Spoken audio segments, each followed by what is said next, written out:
Hello there, and welcome to Sir Frank Worrell Memorial Grounds here in UWI St. Augustine. It is the UWI 75 Cricket Fest. I'm Vidya Ramphal alongside Andrew Chan. Today we have two matches for you on tap. Starting now, the UWI Women's Invitational Team will take on Phoenix Women's Cricket Club in the first match. Later on today there will be a men's match starting at 7 p.m. where the UWI Men's Invitational Team will take on the UWI T20 All-Stars. So that's what's happening here today. All of this is in celebration of the 75th anniversary of the founding of the University of the West Indies. So Andrew Chan is beside me, and Andrew, certainly today it's a big celebration. All of us here on this broadcast and so many around the ground have connections to the University of the West Indies, and it is going to be a grand occasion. Yes, good afternoon, Vidya. Good afternoon to all our viewers logging on to Cricket 360 across all our portals to watch this game. And it's, of course, really fitting that we're at the Sir Frank Worrell Field. Vidya, I know you might correct me if I'm wrong on this. You're the proper statman, but I know that Sir Frank Worrell was one of the first men ever knighted for services to cricket. And he had a very good history here at UWI St. Augustine and was instrumental across UWI in all departments, not just sports, and so it's really fitting that it's here at the Sir Frank Worrell Field under the guise of UWI Spec and the UWI Sports Association, and it's lovely to be here for this double header. Yeah, certainly. Sir Frank Worrell, very much a Caribbean man, born in Barbados, part of the famous three Ws that dominated West Indies cricket from the 1940s to the 1960s. The first black man, of course, to be appointed West Indies captain. He would have been captain of that famous team back in 1960-61, and after his retirement, joined the UWI. And despite the fact that he was from Barbados, he would have also joined the campus at Mona. Mona, of course, where the first West Indies campus would have been formed back in 1948. It was later here in the 1960s in St. Augustine and also at Cave Hill in Barbados. 17 countries in the Caribbean are served by the University of the West Indies, and certainly a grand institution, and this is a fitting way to celebrate using cricket. I'm sure that Sir Frank Wall would have been proud of this. Yeah, and of course, just to celebrate the event, of course, it's 75 years, there are some special effects you have to look out for within the game. Vidya will tell us about those as well. I know the first ball is a free hit, Vidya. Yeah, after that, what else do we have? Yeah, it is. The first ball is a free hit, and that's one of the aspects of the celebration of the 75th anniversary. The 7.5th ball, or 7.5 overs, that's in the 8th over. That's also going to be a free hit in honor of the 75th anniversary of the University of the West Indies. Plus, between the 7th and the 20th overs, there will be another power play that the batting team can ask for, and that is called the 75th anniversary power play. So a great way, another way to show, to pay tribute to the 75th anniversary. Yeah, so it's a really lovely setting here, and of course you can see from what our cameraman and director Jason Passard has on the screen for you. That's a really lovely day, beautiful conditions for cricket here. The northern ranges behind us, Vidya. It's always a lovely sight here at the UWI Spec, and I'm very much looking forward to this game, the UWI Women's Invitational versus the Phoenix Women's Club, because of course the Phoenix Women's Club, they are your 2023 Premiership Women's Champions, and the UWI Women's Invitational, some very, very big names in that side, including Stacey Ann King, who of course is known for her commentary now, but I'm sure, and you know, you never quite lose that skill with the bat and ball, and I'm sure she'll be gearing up for today as well. UWI Women's Invitational Team. Let's give you the teams first of all, and this team consists of 14 players: Antoine, Matthews, Mitchell, Bridgelal, Samaru, King, Nanan Ramsumer, Bolai, Poloxing, Hansraj, and Dwarika Batiste, Duku, Jordan, and Ramnath. In that team, however, Andrew, there are several players who have represented Trinidad and Tobago and the West Indies. You've already pointed out Stacey Ann King. There's also in there Samara Ramnath, who would have played for the Trinbago Knight Riders in the recently concluded women's CPL. There's also Samaru, who would have led Trinidad and Tobago to the under-19 title earlier this year. Of course, Phoenix Cricket, women's cricket, as you pointed out, the champions of the women's cricket in Trinidad and Tobago, and there are some familiar names there also for that team. And in in terms of the Phoenix team, several national players on that team. The most popular and well known, of course, will be Brittany Cooper, who is the captain of the team. Also includes Maria Lafoucault, who played for the under-19 team. Several other under-19 players, Shania Abdul, O'Neill, Celine O'Neill, several of those players there. As for the pitch, Andrew, it is looking like there will be a fair amount of help for the bowlers, at least from if you're bowling from this northern end. You had a look at the pitch, glance at the pitch as you were walking out there. It's very, very hot out there. I think you're still sweating from your little walk across to the other side of the field. Yeah, it's really, really hot out there. And I'm good thing I'm wearing second layers, else my pits would be showing. So it's a good thing we're not on camera, and the camera is on the cricket. But Jason and all his wickedness might pan across towards me later on today. But yes, it's been good weather for this pitch to build, because there was some rain yesterday and into last night as well, I think. But the pitch would have gotten some moisture, but it's gotten hot throughout the sun through the day. And you can see when the bowlers were warming up as well, Vidya, that the ball was carrying through quite nicely. And if they get their lines and lengths right, they will have some purchase in this pitch. Of course, it's a white ball as well. It's going to stand up hard. That seam is going to stand up very hard. And it should be a very, very interesting game here today. That's the UWI Women's Invitational team that you can see there. The red cap in the middle. That is Katie Jazz Mitchell, the West Indies under-19 and Trinidad and Tobago under-19. Easily identifiable. She's the tallest player and emerging fast bowler, Trinidad and Tobago on the West Indies. Many feel that her first selection for the West Indies may not be that far off. Very much one of the new generation of fast bowlers in the West Indies. And the news is that UWI women have won the toss. They've decided to field first, so we will see the UWI team out there first, of course. And the Phoenix women's team, as you would understand, would be batting first in this match. Now, in terms of the teams itself, well, we will be having just 10 wickets will fall. Now, anyone in that team, there are 12 members of the Phoenix women's team here.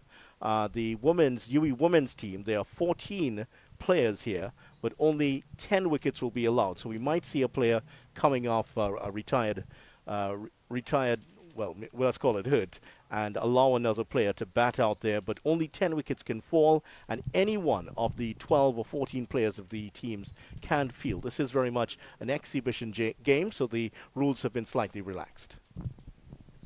Well, it's a fest match because it's the UWI 75 here at the UWI Spec grounds in St. Augustine. It's powered by Unicom, and Cricket 360 is proud to be a sponsor of this as well. It's just another intent of Cricket 360, bringing this cricket to you from wherever in Trinidad and Tobago. There's the pitch for today's game. On that, you might not see it from that angle, but from the southern side, that's the far side of the ground. As we can see, one of the members of the UWI staff here just walking out with a bat. I think there will be the ceremonial, the bowling of the ceremonial first ball. That might give us some indication of how the pitch is going to play. But on that southern side, there are several marks on the pitch. It's well cracked on that side. On the southern side, where the gentleman is walking to now, obviously he's shaping up as a left-hander. And where he's batting on that side, that's actually going to be the better side for batting. So we could see the left-handers looking to take on the bowlers and go long, hitting with the wind, as it does here at UWI Spec, coming from left to right. The umpires today, Candice Laborde and Andel Maynard. And there will be the ceremonial start of the game here. And that, I think, is what's going to happen here now. And let's see, this is Dr. Otley, who will be bowling the first ball. Dr. Best, correction, will be bowling the first ball. And let's see what happens here. I'm giving him a mark as well. This should be interesting. Actually, Dr. Best is just going to ask for the ball to be bowled. So let's see what's going to happen. They're just waiting for the cameras to capture the moments for UWI. Let's see what's going to happen here. So yeah, maybe not the most orthodox of stances, just outside of the crease. Not a bad idea with the amount of cracking on the pitch. You will actually see some of them doing that on the other side of the pitch, just to minimize the effect of it. Not much of a run-up from him. Not much of a run-up from the... It looks like he's going to be bowling left arm, or is it right arm? Looks like he's shaping up to bowl left-handed here.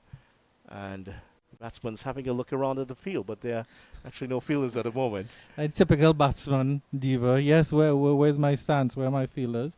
Wicketkeeper moving into position here for UWI Invitational. They're part of the fun as well.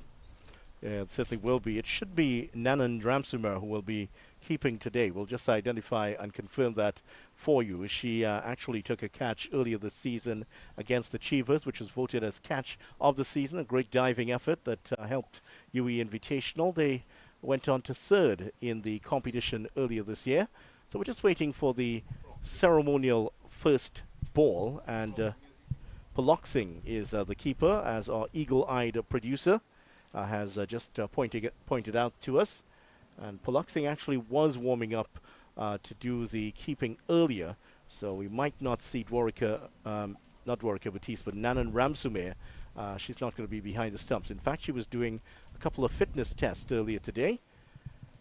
And let's see how the first the ball is going to go. This one's not going to be a free hit. This is not the free hit, by the way. Ooh. The ICC may have to have a look at that particular action. And the batter wants a good delivery here, so he's trying it again. Here's Also a no ball. And another one that's very, very close to no ball. Well hit by the batter, but away from the fielders. And I think that's going to be, I think he wants another one. He hasn't seen what the pitch is doing just yet. So he says, let me get one that's actually going to land on the pitch. Let's see what's going to happen here today. So two full tosses, one of them a no ball. Third time the charm, hopefully. Let's see if we want to get some idea of the pitch itself. And that's very, very wide of the, so a no ball and a wide. Not a great start here. But anyway, the first ball has been hit.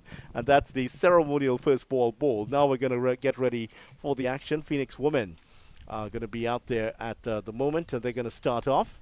And the Phoenix women's team, just to remind you, O'Neill, Abdul, Haricharan, Mohammed Sugrim, John, Lafukad, Boyce, Duki, Pereira, Cooper, and, of course, Cabrales. So it is going to be Shania Abdul, the Trinidad and Tobago player. She's going to be facing up to the first ball. Shania Abdul on one side. And Abdul will be facing up to the first delivery.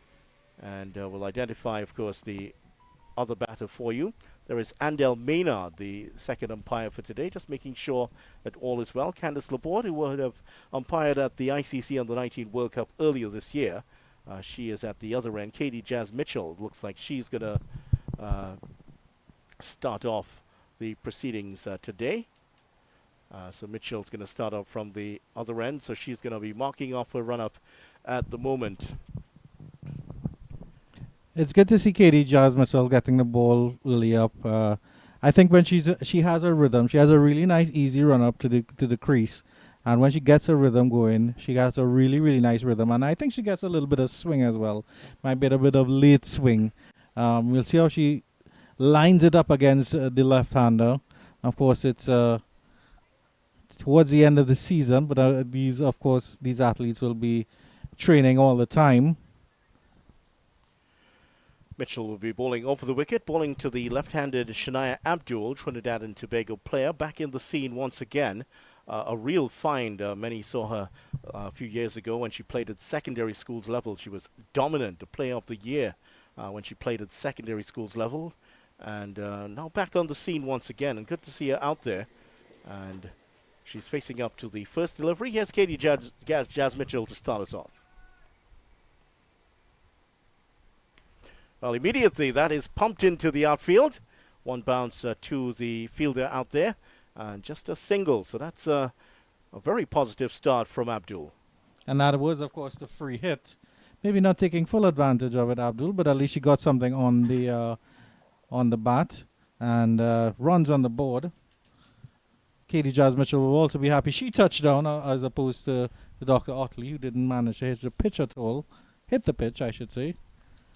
Haricharan is the other batter out there. And Haricharan also bowls some off spin, and the right-hander facing up to Mitchell once again. And that one didn't seem to, that was pitched on a good length, and that one barely got to the top of off stump. So there's not a huge amount of bounce here. You would feel that Mitchell's still getting herself ready. That is signaled as a free hit. So Yeah, so Mitchell it is a no ball, so Katie Jazz Mitchell will just try to find that. So the free hit coming up here, and Harry Turan has the opportunity. Abdul just gives her some advice. What might she be telling her at this point? Well, of course, just two players outside the circle. Go for it. Try to get something on it. But probably don't lose your shape. Harry Turan getting the chance here. Slower delivery, but that's well bowled, and just a single. It went straight to the field, and they still managed to run the single fairly comfortably. So both batters off the mark at the moment, and that'll bring the aggressive Abdul. She's certainly one of those batters who likes. She doesn't stay in first gear for long if she gets there at all. It's a good challenge for Mitchell coming up against Abdul like that. You can see Abdul had the intent from the first delivery, turning it, pulling it quite nicely into the deep square leg position. Goes for another hit. Doesn't quite get this one, though. It's just going to be a one straight out towards that deep mid-wicket position once again. Oh, that's here. There will be an overthrow. That's very sloppy cricket here from the UWI team on their home ground. It's a case of everyone leaving it for the other player. And that crept through maybe a line of 4 players and went for the overthrow. So not a great start here for the UWI team. They will be coming up against a very confident Phoenix team, of course, having won the Premiership Championship. So these players will know their team a little bit better maybe, but it's up to the UWI Invitational to prove themselves on their home ground, coming together for this game to celebrate 75 years of UWI. Better delivery, just squaring up the batter Abdul slightly there. Abdul just playing it out towards the cover region. So better line here from Mitchell, and it's immediately obvious that Abdul likes the ball. She very much favors playing on the onside. Previous 2 deliveries were more offside, and she pulled them along to get them there. Very strong on the legs, Abdul, but very full. She defended that one. Didn't try to squeeze it behind to get a single behind square. Still early days here. Mitchell quite hasn't settled yet. The batter's still getting the pace of the wicket. Yeah, certainly. It's all tentative so far. But Mitchell will be happy that she's getting the ball outside the line of the off stump at least. If she knows that is Abdul's trouble area, then focus on that area. Don't give her anything on her legs, because there's actually not much protection behind square on the leg side. Cuts that one away, and we'll get one. They will come back for the second run. And that's Shalini Samaru of the Trinidad and Tobago under-19 captain, who led her team to glory right here earlier this year at UWI Spec Grounds. End of the first over. At the end of the first over, 7 without loss. No boundaries in the over, but a lot of running for these 2 batters. Abdul already on 5, and Harry Turan off the mark on 1.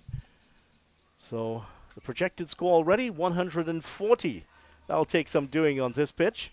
And I say that because this side of the pitch, this is where it can get a bit dicey, because a lot more cracking on that side, maybe some wet spots which have dried up. The marks are still there. There are a lot of darkened spots out there on that side of the field. A bit surprised that maybe Katie Jazz Mitchell didn't want to bowl from this end rather than the other end. And it looks like the UWI Invitational are sticking with pace from this northern end as well. The batter at the southern end of the ground, which should be the pavilion end.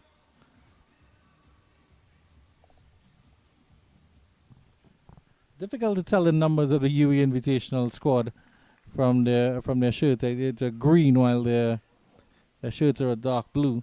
So we're trying to confirm that player. Jodan is the new bowler. It's Michaela Jodan. And here she is in, medium pacer.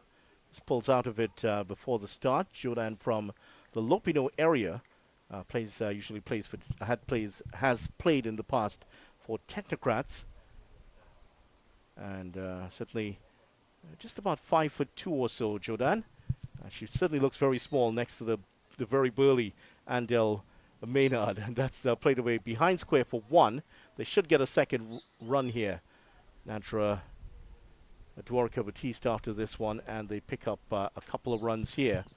And just a word here on Jordan. Not only does she play cricket, she's also an artist by profession. She does about 3 commissions, does a lot of portraits and landscapes, Andrew, so that if you want your portrait done, that's a lady to check. Oh, that's lovely. I don't think she can sit down and watch my ugly mug for very long. I like her action, the That's where we video. use pictures. Hey, I like her action. No, she has a very quick arm action here. Yeah, it certainly does. Very, very quick. She's not the tallest player in the world. Gets a nice leap in before she comes in, as I'm sure you saw there. And yeah, as you correctly pointed out, very quick arm action. And that last delivery was really, really nice. It was just zoning in on the top of that off stump. So she's starting to get a radar here now. I think her and Abdul will be a very good battle if we get to see it at all. That's powerfully into the pad. No appeal from the bowler. They will get the single, though. That looks like it's going to be leg buys. There might have been a touch on it, and Delmi now signals nothing. So there will be... Yeah, now he signals the leg by as he gets back into his position here. So a leg by to go on, score into double figures finally, 10 without loss. Abdul 5, Harry Charan on 3. And just to focus a little bit more on Jordan, certainly her cricket has already we've seen that she is quite a useful bowler here. And even with the lack of height, is getting that ball up on a good length and just over the top of the stumps. Abdul thought about going into a full-blooded pull there. There was no one out in the deep, so just going to get one this time. I think Abdul was a little bit surprised at how quickly maybe that one got onto her. As we said, with that quick arm action, it just maybe rose up a little bit. But credit to Abdul, she sort of went for finesse as opposed to force, so she was able to guide it into the forward square leg region for a single.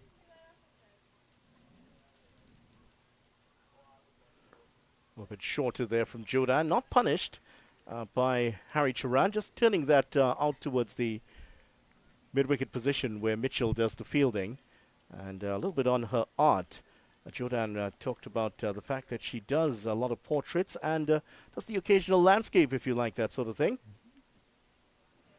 Right now, just a bit wide outside the off stump. She's been many colors on the palette, one can say, in this first over from Jordan. 11 without loss, just 4 runs in the over. Well, certainly limited the brushstrokes at least from the batters. So I think the UWI Invitational would be fairly pleased with the with the opening overs and the opening exchanges, as we see Katie Jazz coming up for a second on the trot. They'll be hoping for a little bit of more tightness here from Katie in this over. And of course, Abdul and Harry Charan will have gotten their eyes in, so they'll be seeing a little bit better now. Abdul 6 of 6, Harry Charan still finding her way a little bit, but she looks technically sound, Harry Charan. I like that about her. She's very compact and she's very tight behind the ball. Maybe she needs to start working those singles a little bit more and ensure that Abdul does get more of the strike. So Abdul easily the more aggressive of the two. Harry Charan setting up to play through the innings. Abdul looks like the one who has the license to go after the bowling here. An interesting matchup with Katie Jazz Mitchell. That's a good delivery on the line, perhaps of middle and leg. That's troubled her again. That's the second delivery we've seen in that sort of area, and Abdul has struggled to get it away. The head just getting, moving out of position quickly as she sees the ball coming in that area. So that's obviously they know that she has maybe a small weakness there. Well, the margin for error for bowlers is very small, and but when Katie Jazz Mitchell pitches it up, she seems to be more effective.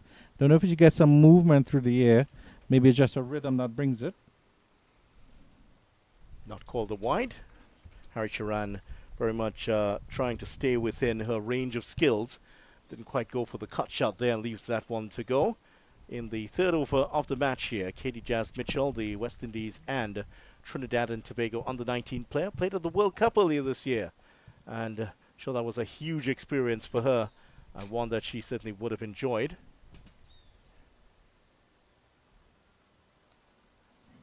Tapped onto the offside. Just going to be one. Nice diving stop there.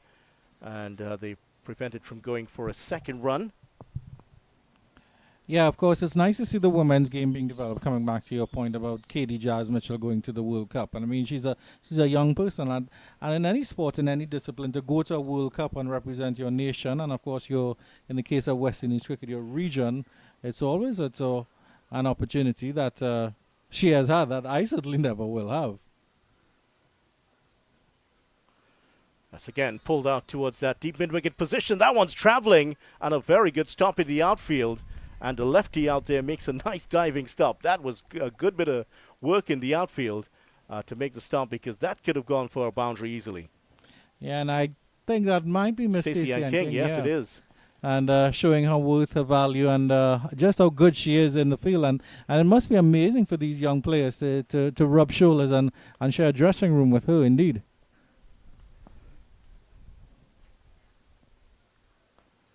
Better delivery again, just forcing Abdul to play straight and try to get it on the offside. And she hasn't scored a run on the offside just yet. That's a measure of the bowling here of Katie Jazz Mitchell. And just going back to Stacey Ann King, yeah. I saw her with her kit earlier today. It looked like there wasn't even a speck of dust on it. So she has been playing. She has been playing, and she's been doing a lot of commentary in the last couple of years, but she's still getting the bats out there. Just going to get one this time. And a chance at the run out, but Abdul gets there comfortably in the end.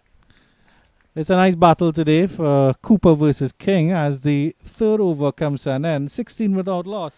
Settling down a little bit better, Katie Jazz, but I don't think she'll be happy with her returns so far, because that would mean she's gone for none for 12 off 2. I think she'd have liked to be doing a little bit better. Yeah, just the 5 runs in the over.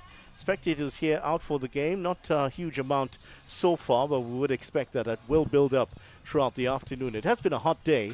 It's a bit it's less hot. I shouldn't say it's not hot. It's less hot right now. The sun has temporarily gone behind the clouds, and they are very happy for the shade at this point. There were several people here before 2 o'clock, and several of these people in that stand were already here.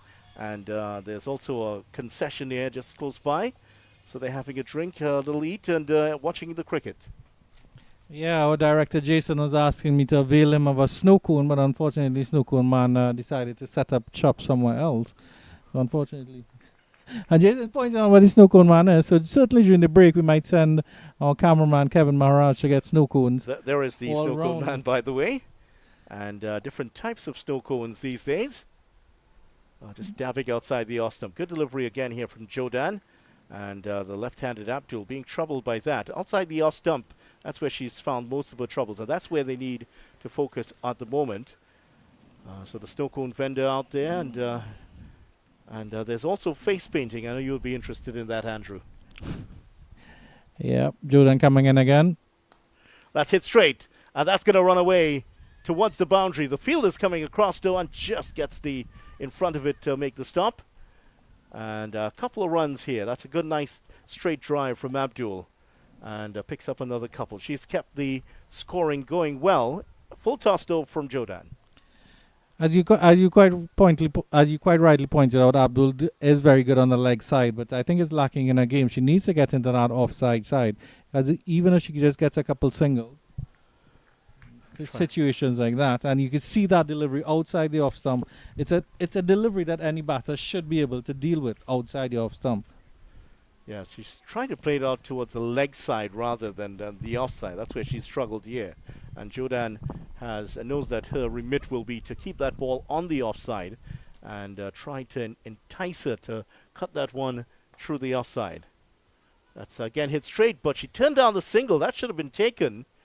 And actually, it was her call, so she turns down the single. But that's another good bit of fielding here by the UE team. Yeah, they're getting their miles in on the grass here, the UE Invitational. You can always be a good fielding side. That's something you can't ever slack on. And trying to cut that one away. It was wide outside the off stump there from Jodan, but signaled a wide by Andel Maynard. And the score moves on, as you can see there, to 19 without loss. 2 balls remaining in this 4th over.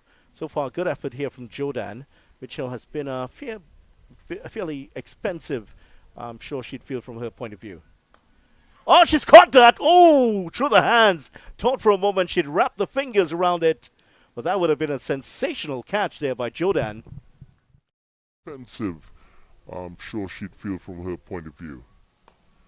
Oh, she's caught that. Oh, through the hands. To the onside, straight back to the bowler, and who just got a finger on it. Yeah, it's strange how Abdul is so Jekyll and Hyde as a player. When she hits into the leg side, she has that shape magnificently, but hitting straight, or as this one is pumped into the leg side, just tickled by Harry Charan, no run there, and that would be the end of the over. Interesting over there.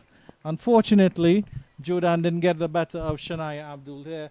After 4 overs, it's 20 without loss here. And as I was saying, Shania Abdul, it's a Jekyll and Hyde batter because anything on the leg side, she keeps her shape and she hits it beautifully. But anything on the offside, she just loses that shape, looks so ungainly and so awkward. And cameraman and director Jason Prasad making sure that he sees, that I see where he's going to get his afternoon treat. Do you take it with milk, Mr. Prasad, or you're not a milkman? They definitely milk, double milk here. North Rose Snow Cone, if I see correctly. That's the name of the snow cone fan that's there. These days, snow cone is not quite what we would have expected, and it certainly will be useful in this type of weather. There's the shaved ice. There's also the red syrup. Then we started to see different syrups come into it. We've also seen in the past decade or so non-alcoholic and alcoholic snow cones. Adult and kids version. Adults and kids versions coming in. Not And sure which one Jason wants, but we would remind him. And I hope he doesn't ask me for the Mickey Mouse ears again.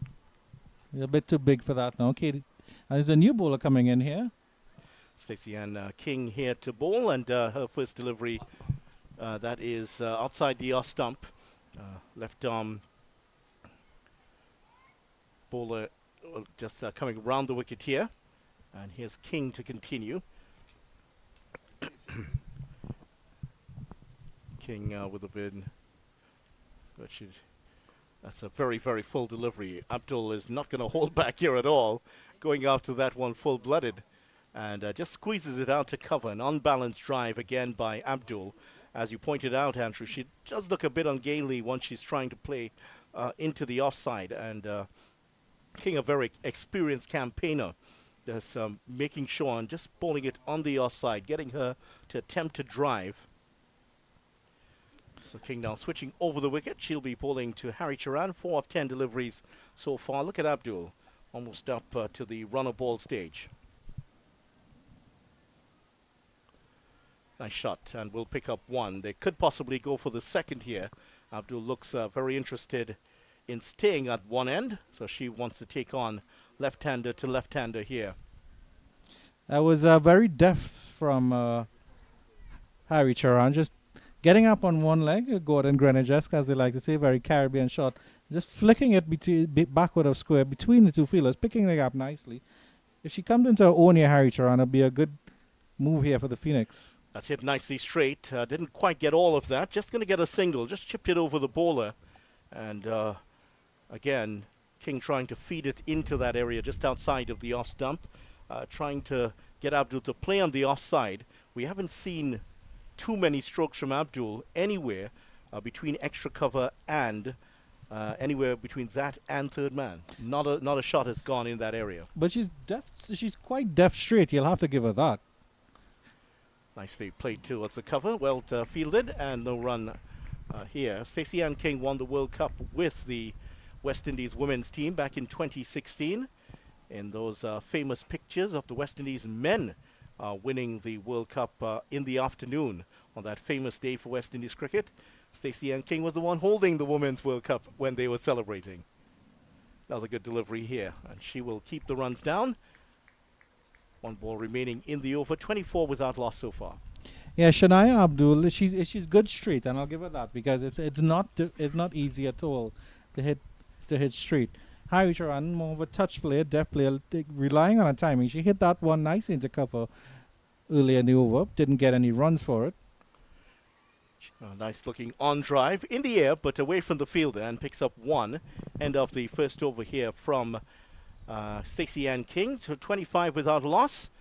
And so we've seen the end of the first 5 overs. 25 without loss. Remember, 7.5 overs in, there will be a free hit. And any time after the 6th over, the batting side has the opportunity to call for the 75th anniversary power play over. There is a UWI Sport and Physical Education Center. That's the area where the teams they have their that's where the dugouts for the teams are. Phoenix players there to the right, and to the left, just to the left of the UWI Sport and Physical Education Center, or UWI Spec as they like to say. That's would be the UWI, the home team would be there. A quarter of the innings done, 1/8 of the match done. I would have to say things are honors even here with your Ramphal at Sir Frank Worrell Field here between the UWI Women's Invitational and the Phoenix Women's Cricket Club for the UWI 75 Fest, powered by Unicom, and of course proudly brought to you on the Cricket 360 network. And there'll be a change at bowling on the northern end of the ground here, Vidya Ramphal. Jordan is going to be replaced as well. Shalini Samaru, the Trinidad and Tobago under-19 captain, as we mentioned earlier, led Trinidad and Tobago to glory here, beating the Windward Islands in the finals earlier this year. There she is in.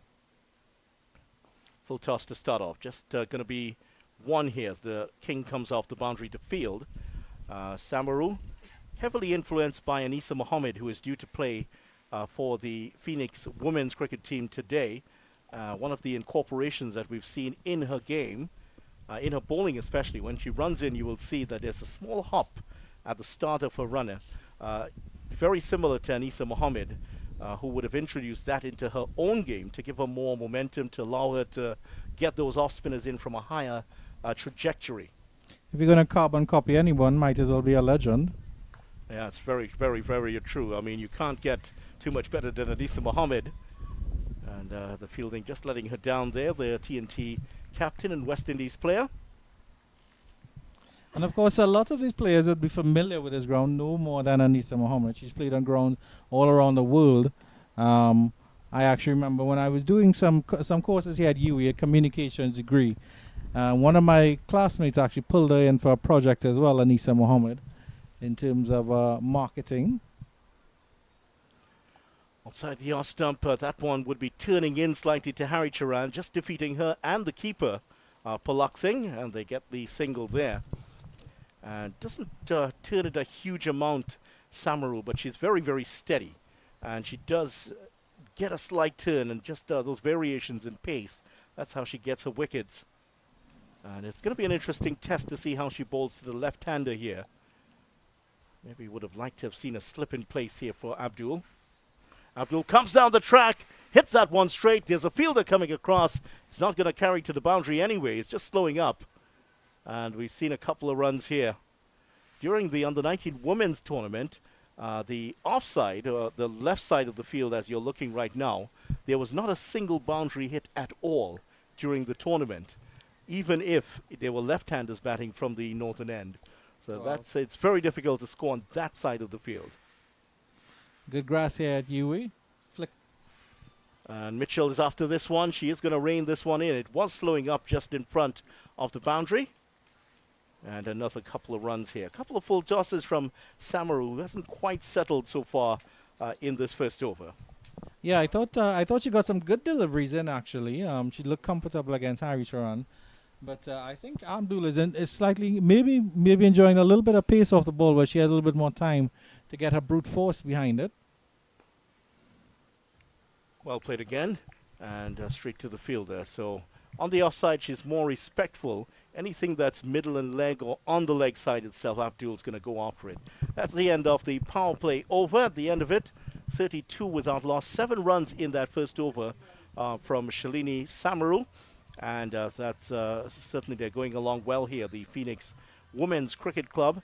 The end of the power play over. So from this point on, the batting team can call for that 75th anniversary UWI power play over. Stacey Ann King will continue from the southern end. So it's been solid here from the Phoenix Women's Cricket Club. Nothing spectacular. I'm slightly disappointed in the UE team. They haven't created much chances. They haven't put them under much pressure. The only sort of half chance was Jordan Cotton Bowl, but even that was hit solidly over her. At first glance, it looked like a corpse, like an attempted catch. I think that was in the fourth over. King's going to continue from the southern end. Outside the off stump, just a wild-looking shot there. Certainly not very well balanced. Harry Turan.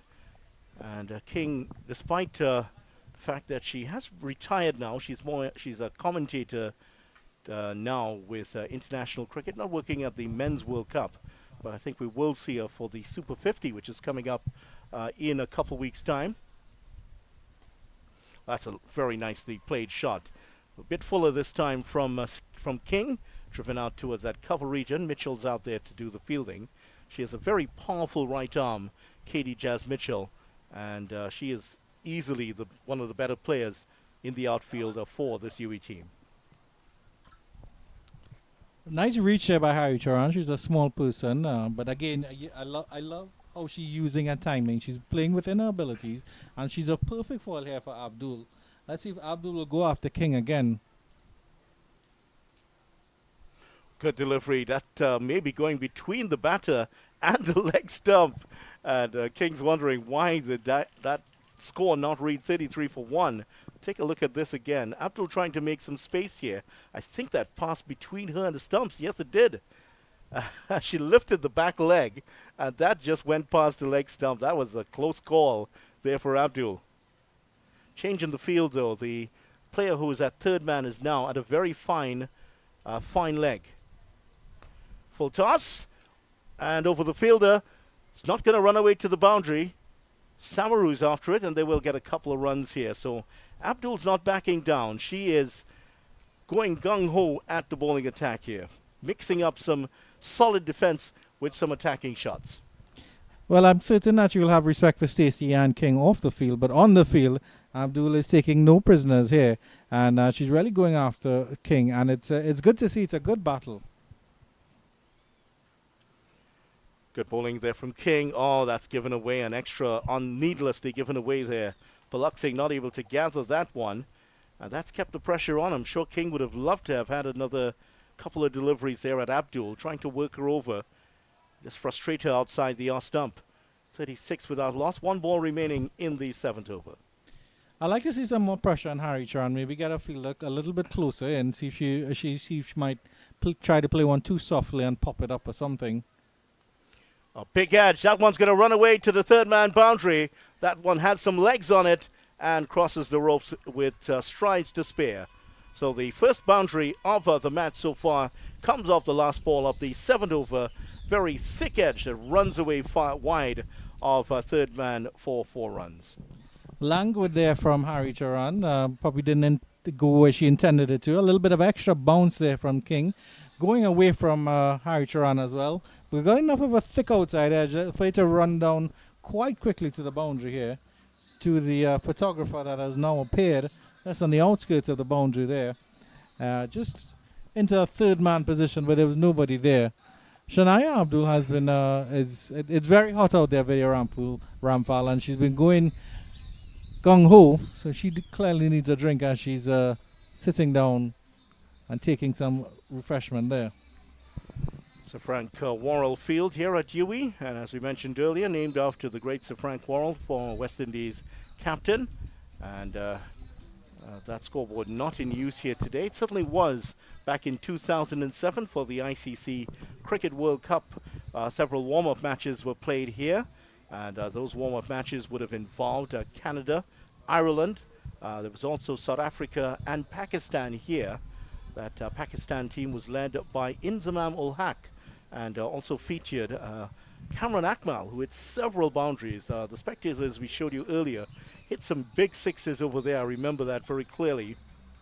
And there was Ireland team featured a very young Ian Morgan, who was in his first big international tournament. Didn't get a lot of runs here or in the tournament, but you could have seen the class that Ian Morgan had.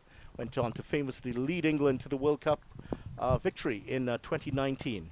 Yeah, UWI Spec has had some big names playing on this ground. Samaru. Just trying to entice Abdul into a big drive. This time just playing it out onto the onside. Just gets one. And they're going to have to get rid of her. She has 21 of the 40 runs so far. Full toss and not afraid to use her feet. And in any case, it was going to be a full toss, and she did well, but could not pick up more than a single. As you mentioned, as we were talking about players playing on this ground as well, I also remember Karen Pollard hitting a six that did some damage to the glass outside, the glass windows, very thick glass windows outside UWI Spec on the northern side of the ground. Lifted that ball up so easily, Karen Pollard. Just wide this time. And I understand there will be some warm-up matches being played here at the 2024 ICC T20 World Cup, which will be played in Trinidad and Tobago. Several matches will be played here in TNT, and there will be some warm-up matches in this particular area. That's played uppishly, but into the cover region, there's no run by Harry Charan. And there has been a bit of a discussion about what they can do to protect the glass in that field. That's the UWI Sport and Physical Education Center.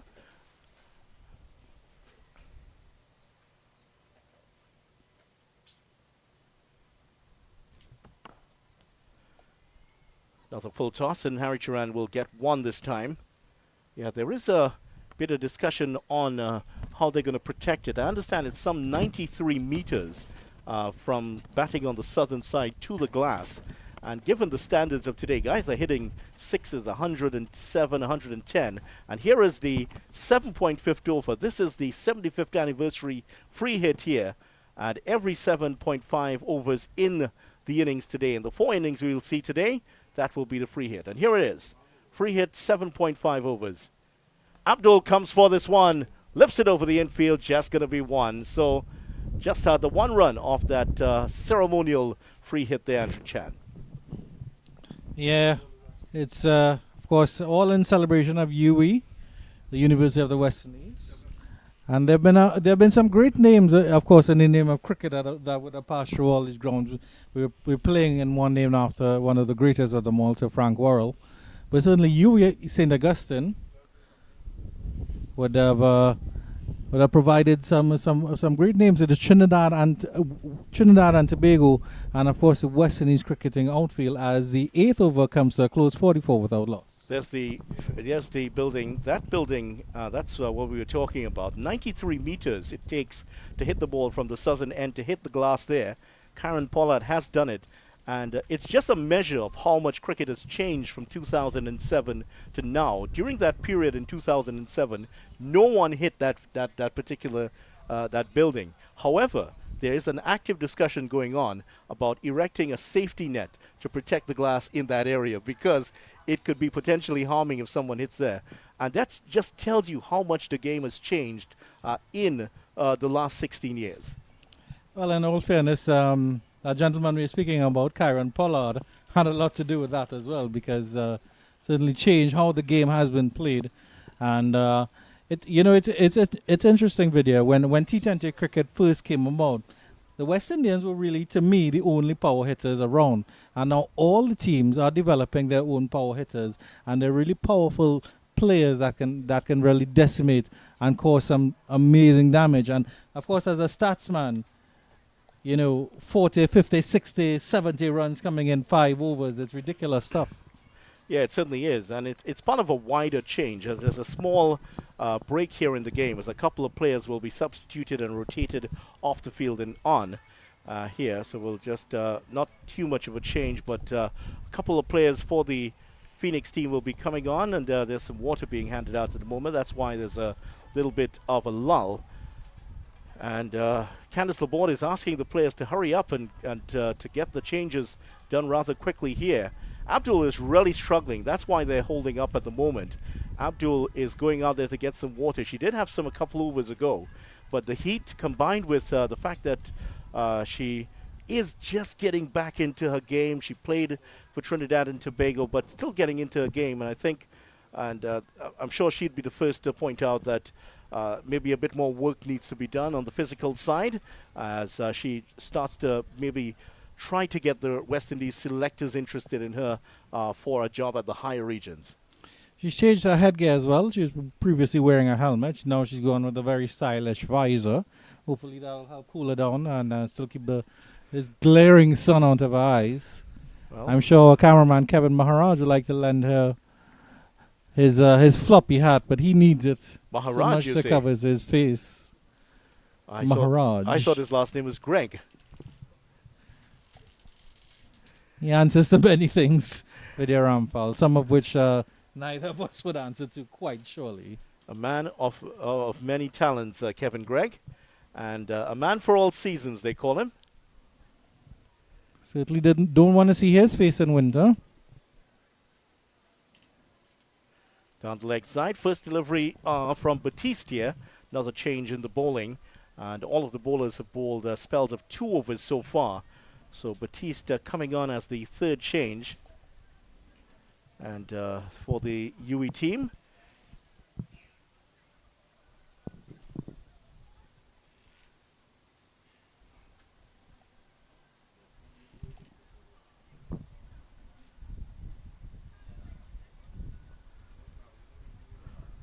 and they get, well, they do get one. It was a athletic-looking bit of fielding there from Jordan.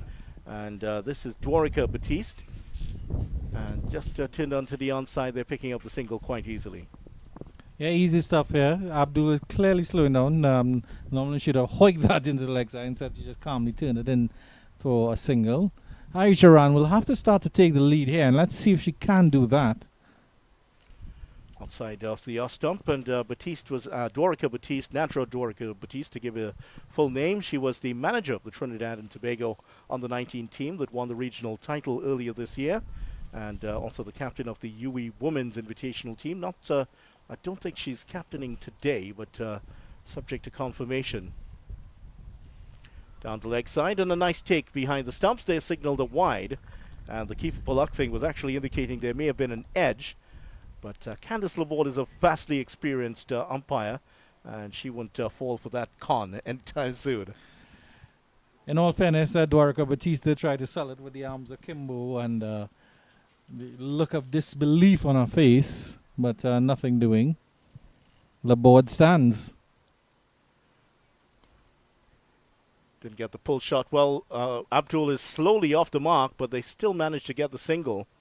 And you can tell that Abdul's really struggling out there at the moment. She's just ambling to the other end. Almost Rakeem Cornwall style in that opening ball of the CPL. I'm sure that people remember that infamous incident now. Not as slow as this, though. That is slow. Yeah. I think that's still moving very quickly indeed. But yeah, she's really not moving well. And considering that as we see the shot of the plane going across there, Caribbean Airlines coming in.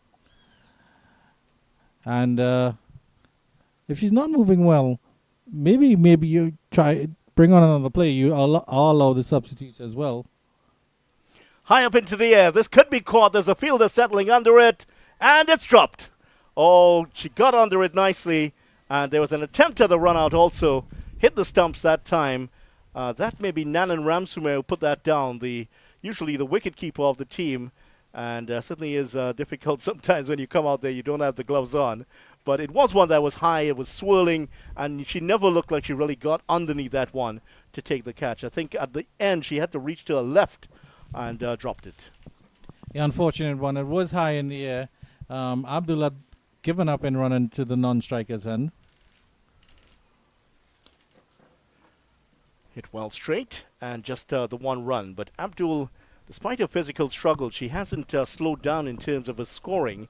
There is the 50 partnership between the two players, and that's come up of a pretty quick time. 50 of 55 deliveries. Abdul 25 of the 30 deliveries so far. Harry Charan 15 of 25. It has been a good start here between these two players. 50 without loss after 9 overs. Yeah, unfortunate there for the UWI Invitational, and they couldn't pick up that wicket here. As we catch some of the spectators here sitting in the shade of a UWI spec. And one lady's certainly more interested in her phone there, but the gentleman, of course, engrossed in the cricket. Nicely prepared too. They do have their some drinks and some eats there. And they are well prepared and well ready for this contest. The projected score is about 111. I'm sure they'll be hoping it might be a bit more than that. They want to see some runs scored. And we'll have to keep Kevin Mirage away from the bouncy castle because we know he'll want to go on that one later on today, if not right now. Another change in bowling here. Another quickish arm action as we start off. So the start of the 10th over of the match will be joined by Kadir Mohammed shortly. Kadir is sporting a new hairstyle today. That'll be Hanslal. And that is played on the offside this time. Yeah, I think on new commentator coming on, Kadir Mohammed, he has been watching the Beatles a bit of a Paul McCartney Beatles hairstyle he's come with today. Gala Rushman in the 60s video Rampal. Oh, that's played nicely, beautifully through the offside. That could run away to the boundary. It's just going to slow up. And I told you in that under-19 tournament, we didn't see any boundaries at all on that side of the field. It's slightly longer, hitting into the breeze, and then it just seems to slow up very, very quickly on that side. And that would have deserved a boundary. It was a very good shot. I don't know if that's where the drainage points are. I think the river also runs on that end, so that might be where the moisture sort of collects. Good delivery by Hanslal here. Outside the off stump, just coming back in to the right-hander. And another very quick arm action. Not one of the taller players on the team, just like Jordan, but using that quick arm action to good effect here.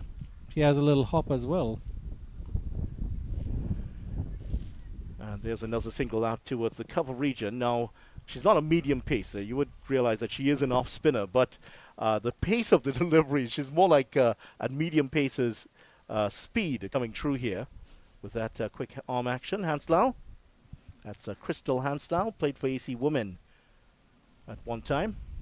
Well, that's hit nicely straight. There's a fielder coming across. Is anybody going to get to that? That's very well fielded. Nice bit of fielding there. Just batted back by Antwine into the field. And she's been called upon several times so far today, and that's her best bit of fielding yet. She has pulled off some nice stops, and this one certainly was getting into the boundary. Great work there by Alison Antwine there, fielding in the deep. 10 overs gone, and after some more comments from Andrew, well, Kadir is going to be joining us. And yeah, it's a good shot again there from Shania Abdul going straight.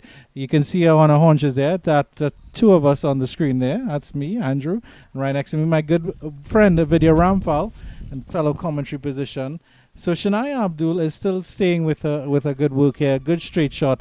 Antwine, as you mentioned, doing really, really good work on the boundary edge. I would say at this point that maybe the Phoenix Women are pulling a bit up ahead of the race here. 55 without loss after 10.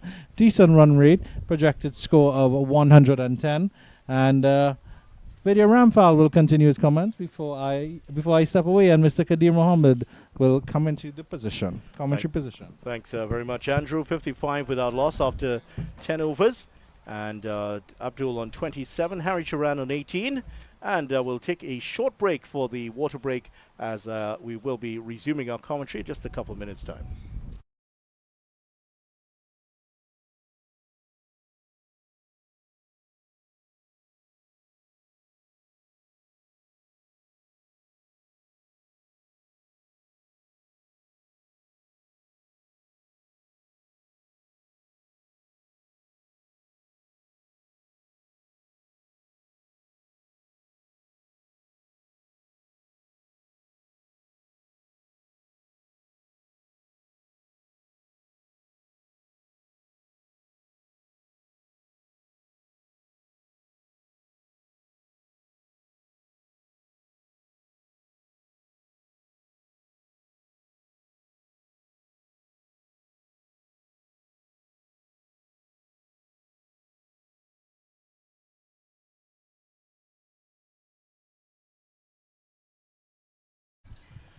So Phoenix women made a bright start here. 55 without loss after 10 overs. Abdul on 27.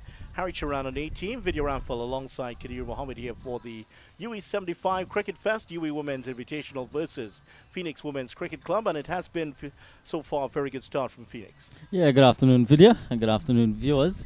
Excellent start from Shania Abdul and Brianna Harry Charan, putting on 55 after 10 overs.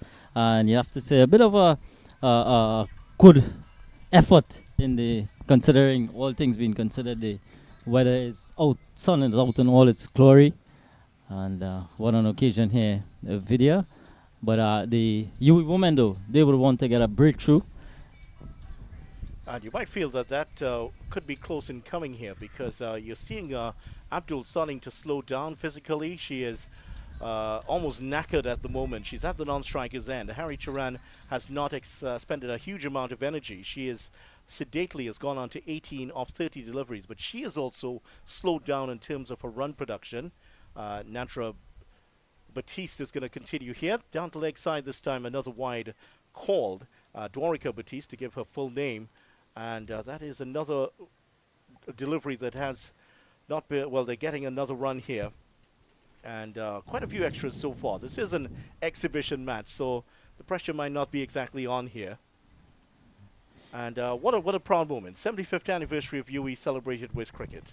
Yeah, wonderful occasion, the UWI 75 Cricket Fest.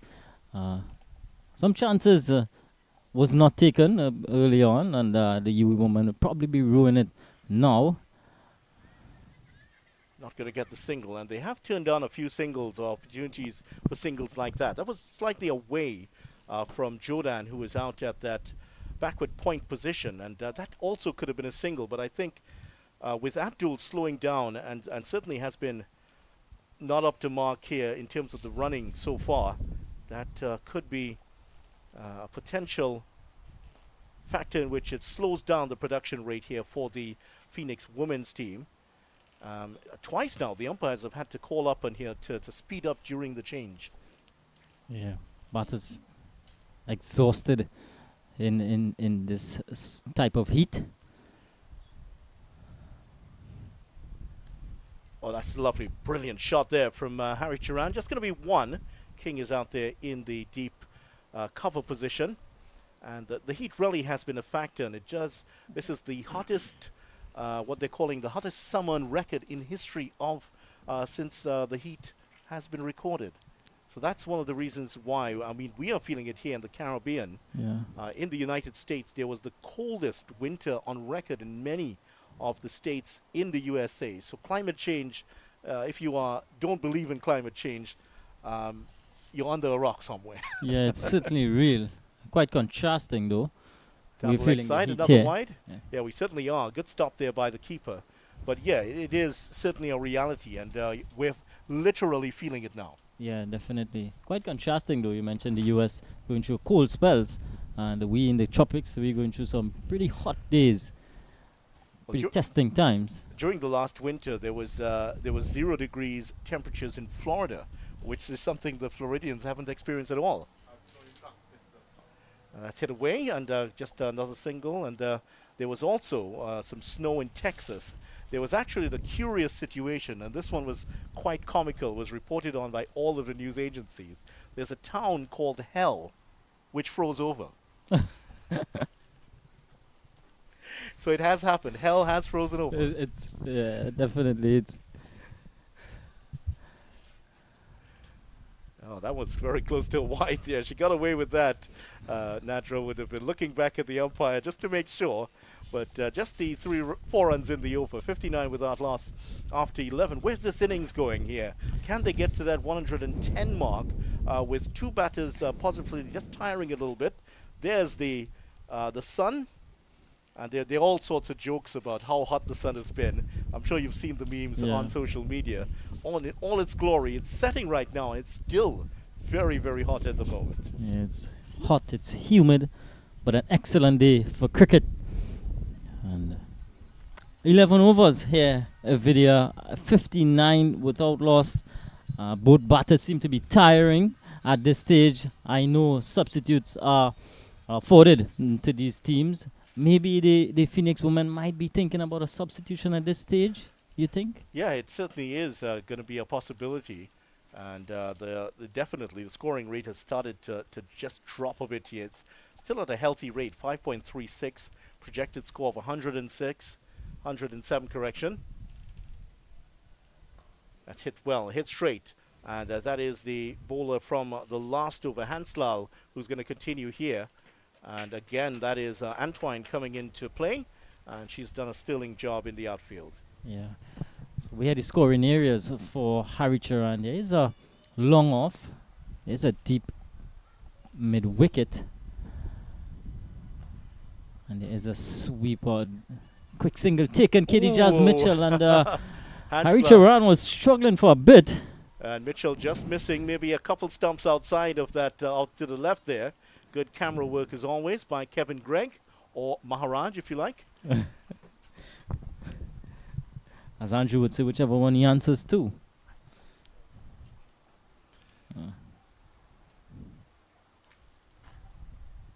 That's pulled away, and that's just to the left of the fielder, right of the fielder, and picks up a couple here. Well, she should have picked up a couple, but Abdul just ambles out to the other end, and there she is on the right of your picture. And that is a picture of exhaustion at the moment. Yeah, definitely. She is roasted at this stage, Abdul. She's on to 30 though. She's played well.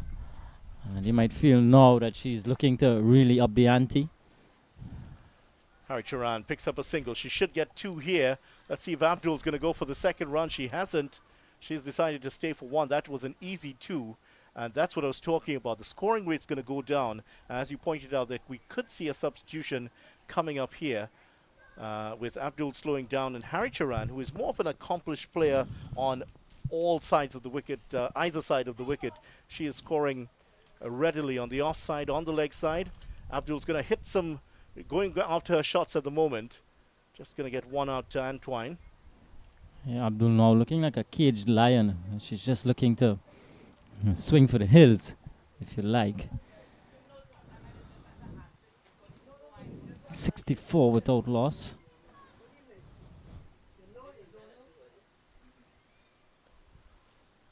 It's played onto the offside again. Just going to be one for Harry Charan. And actually, it's been Harry Charan who has started to pick up the scoring here in this match between, which has entered the 12th over, 13th over. After 12, there's the score, 65 without loss. And 65 without loss, 10 runs scored over the last 2 overs. So the current run rate is up at 5.45, but it's starting to decline just that little bit. Projected score is 108. If they do get past 100 with these two will have to put in a big effort. Yeah, 5.42 current run rate. But I think though that 108 is definitely gettable. These two, Harry Charando, she's the accumulator type batter. She's picking those gaps. She's on to 22 from 38. Abdul did the heavy lifting early on. She's 31 from 35. Looks to be a bowling change now from southern end. Looks to be Samara Ramnath. Yeah, Ramnath has come in, took first wicket in for the Knight Riders in their victory over the Barbados Royals earlier this year. That took the edge and didn't carry down to the short third man position for temporarily there. She had no idea where that went. Harry Charan just played very early. Yeah, came off the leading edge. Luckily for it, didn't carry to short third. Samara Ramnath, though, quite wily character. And that's another lovely shot there. She really does play that shot well, Harry Charan. A lot of her runs have come through that extra cover position. She just waits, just gets slightly back and just eases it into that cover region. It's a really delicious shot that she plays. Yeah, it's a quite brilliant shot. You know, she's just leaning back and just allowing it to come onto her and just hitting the gap. Abdul now just picking the gaps and ambling singles, and despite the fact that her scoring rate has slowed down, she still has been in good condition. 32 off 36 deliveries. That is nothing to complain about at all. She's done a good job here. Yeah, she should be happy with the effort so far. But as we mentioned, she is certainly tiring now, Abdul.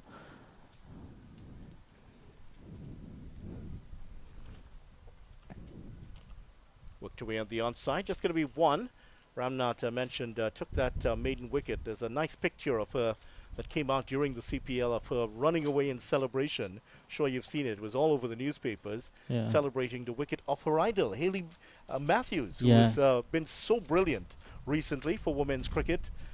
8 Player of the Match awards in a row at international level. Unprecedented in the game. Yeah. Another single here. And Matthews has actually averaged about 90 or just over 90 in those 8 matches. That is phenomenal figures. Yeah. I mean, you would give your right arm for that. Mind blowing, Hayley Matthews. She's been so. I think in the last 12 months, though, she's really come on. She said that she's learned so much more about her game, going around different franchise leagues and so on. And she's certainly. And also the fact that she's also been given the leadership of the West Indies team has helped in a huge way. 69 without loss, just 4 runs off the first over here of Ramnath, who is the 7th bowler employed by the UWI team here. There's the bouncy castle, and if you're wondering why Andrew Chan is not on air, that's where he is right now, in the bouncy castle. There's also face painting, so he might come back with those Mickey Mouse ears that he was talking about earlier. Yeah, I'm sure we'll see him shortly. So if parents, if you're seeing a rather large child in the bouncy castle, he belongs to our commentary team. So don't worry. He's quite harmless. He just looks that way. Good friend Andrew, where are you? And no, that's not him coming down the bouncy castle at the moment. Don't think he's going to come out today until his next shift on with us. 69 without loss after 13 overs. 24 for Harry Charan, 33 for Abdul. A good start here from these two. Can they now clinch the deal? Can they take their team to the score in the region of 110 plus here? Hanselal's going to continue for her 3rd over. Yeah, Hanselal's been good so far since being introduced. Kept the runs down, 2 overs, none for 11. Off stride, straight to the fielder. And, we're talking about Hayley Matthews, just to continue there. I mean, phenomenal stuff, averaging over 90, also taking wickets. And the role of the captaincy, we've seen so many players fade when they're given the captaincy role. She's just absolutely blossomed, hasn't she? Yeah. That's not put away this time here. But, and I mean, some players blossom under the captaincy, but most players tend to struggle once the pressure of the captaincy is there. Yeah, it tends to weigh down players at different times, but she's certainly taken that responsibility well. Oh, that is power. That is plastered through the offside for 4 runs. What a shot by Abdul. We were mentioning we haven't seen too many offside shots from her, and that was certainly one. She can play the cover drive pretty well. Look at this. Certainly not a textbook drive. The right foot not anywhere close to the line of the delivery, but boy, was that powerful. Yeah, she just got her hands through. Flight to deliver a bit more here from Hanselal and met with a full face by Abdul. She's up to 37-73 without loss. It's shorter this time and picks off the single on the leg side. So she can score. She hasn't scored a huge amount of runs in this innings on the offside, and that's why they've been trying to keep it offside. But that one was slow, it was turning away from her, and boy, did she really hit that one well. Yeah. Crunched, really. It's shorter this time. Oh, Harry Charan missed out there. I'm sure she might be kicking herself mentally for not putting that one away. She has played very well outside the off stump. Those back foot drives of hers have been an absolute picture today. Yeah. Just needs to get the strike rate up a bit now, Vidya. 24 from 43. Oh, down the leg side, and that's tucked away for 4. 2 boundaries in the over. We haven't had a huge amount of them, but 2 here. And that was not a great delivery there from Hanselal. That got the treatment, and that was down the leg side. I think that is going to be a no ball also. That was put away very well. Yeah. Free hit. Now on offer. Harry Charan, good presence of mind beating Stacey Ann King out at the deep backward square position. Got it a lot finer and picked up a welcome boundary. Second one in the over. Well, there should be a free hit. And Hanslan, not the tallest of players around, but tell you what, she's not that short. Andel Maynard is a big unit. Hit straight. Beats Mitchell, but that's not going to beat Antoine, who comes across and makes the stop. And another fine bit of fielding here from Antoine. She's been very good today. And not a ball has beat her into the boundary for the day. That's 81 of 14 overs. Yeah, tell you what, Abdul was coming back, herring back for the second. So she maybe gotten a breath of fresh air. Shania Abdul. 81 without loss. 6 overs to go in video, and projected score has gone up to 116 now. I'm sure if Phoenix could get that, they'll be definitely pleased with that effort. The defending women's champions here in Trinidad and Tobago, Phoenix Women's Cricket Club, in action here against UWI Women's Invitational in this match in celebration of the 75th anniversary of the formation of the University of the West Indies. The first campus was at Mona, Jamaica back in 1948. That's where Sir Frank Worrell would have been part of the staff there before he unfortunately found out that he was suffering from leukemia, and he died at a relatively young age. Sir Frank Worrell, one of the greater losses of West Indies cricket. 81 without loss. Ramnal to continue here. And Abdul, who seems to have found a second wind, just ambling the single this time round. 82 without loss. Yeah, Samara Ramnath back for a second over. And she is a competitor, Samara Ramnath. Just 15 years of age. Quite young, but she's seems to blossom beyond her years. And hit nicely again. That's another trademark shot there from Harry Charan. Picks up the single. Yes, she is very young. And she played for the Knight Riders and Women's Knight Riders, her first CPL. And also part of the Trinidad and Tobago team that won the Under-19 championships earlier this year. yeah, also a member of the West Indies Under-19 team, first ever Women's World Cup, Under-19 World Cup. Real find for Trinidad and Tobago. Of course, she would have started playing her cricket idolizing her older brother, Rajiv Ramnath, another fine young player from TNT, part of that Under-19 team for Trinidad and Tobago earlier this year. Yeah, quite a cricketing family, Ramnaths.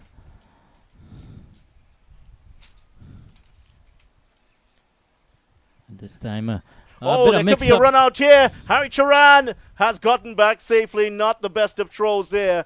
Really, you just had to lob it in over the stumps. She went for the stumps themselves. The keeper was right there.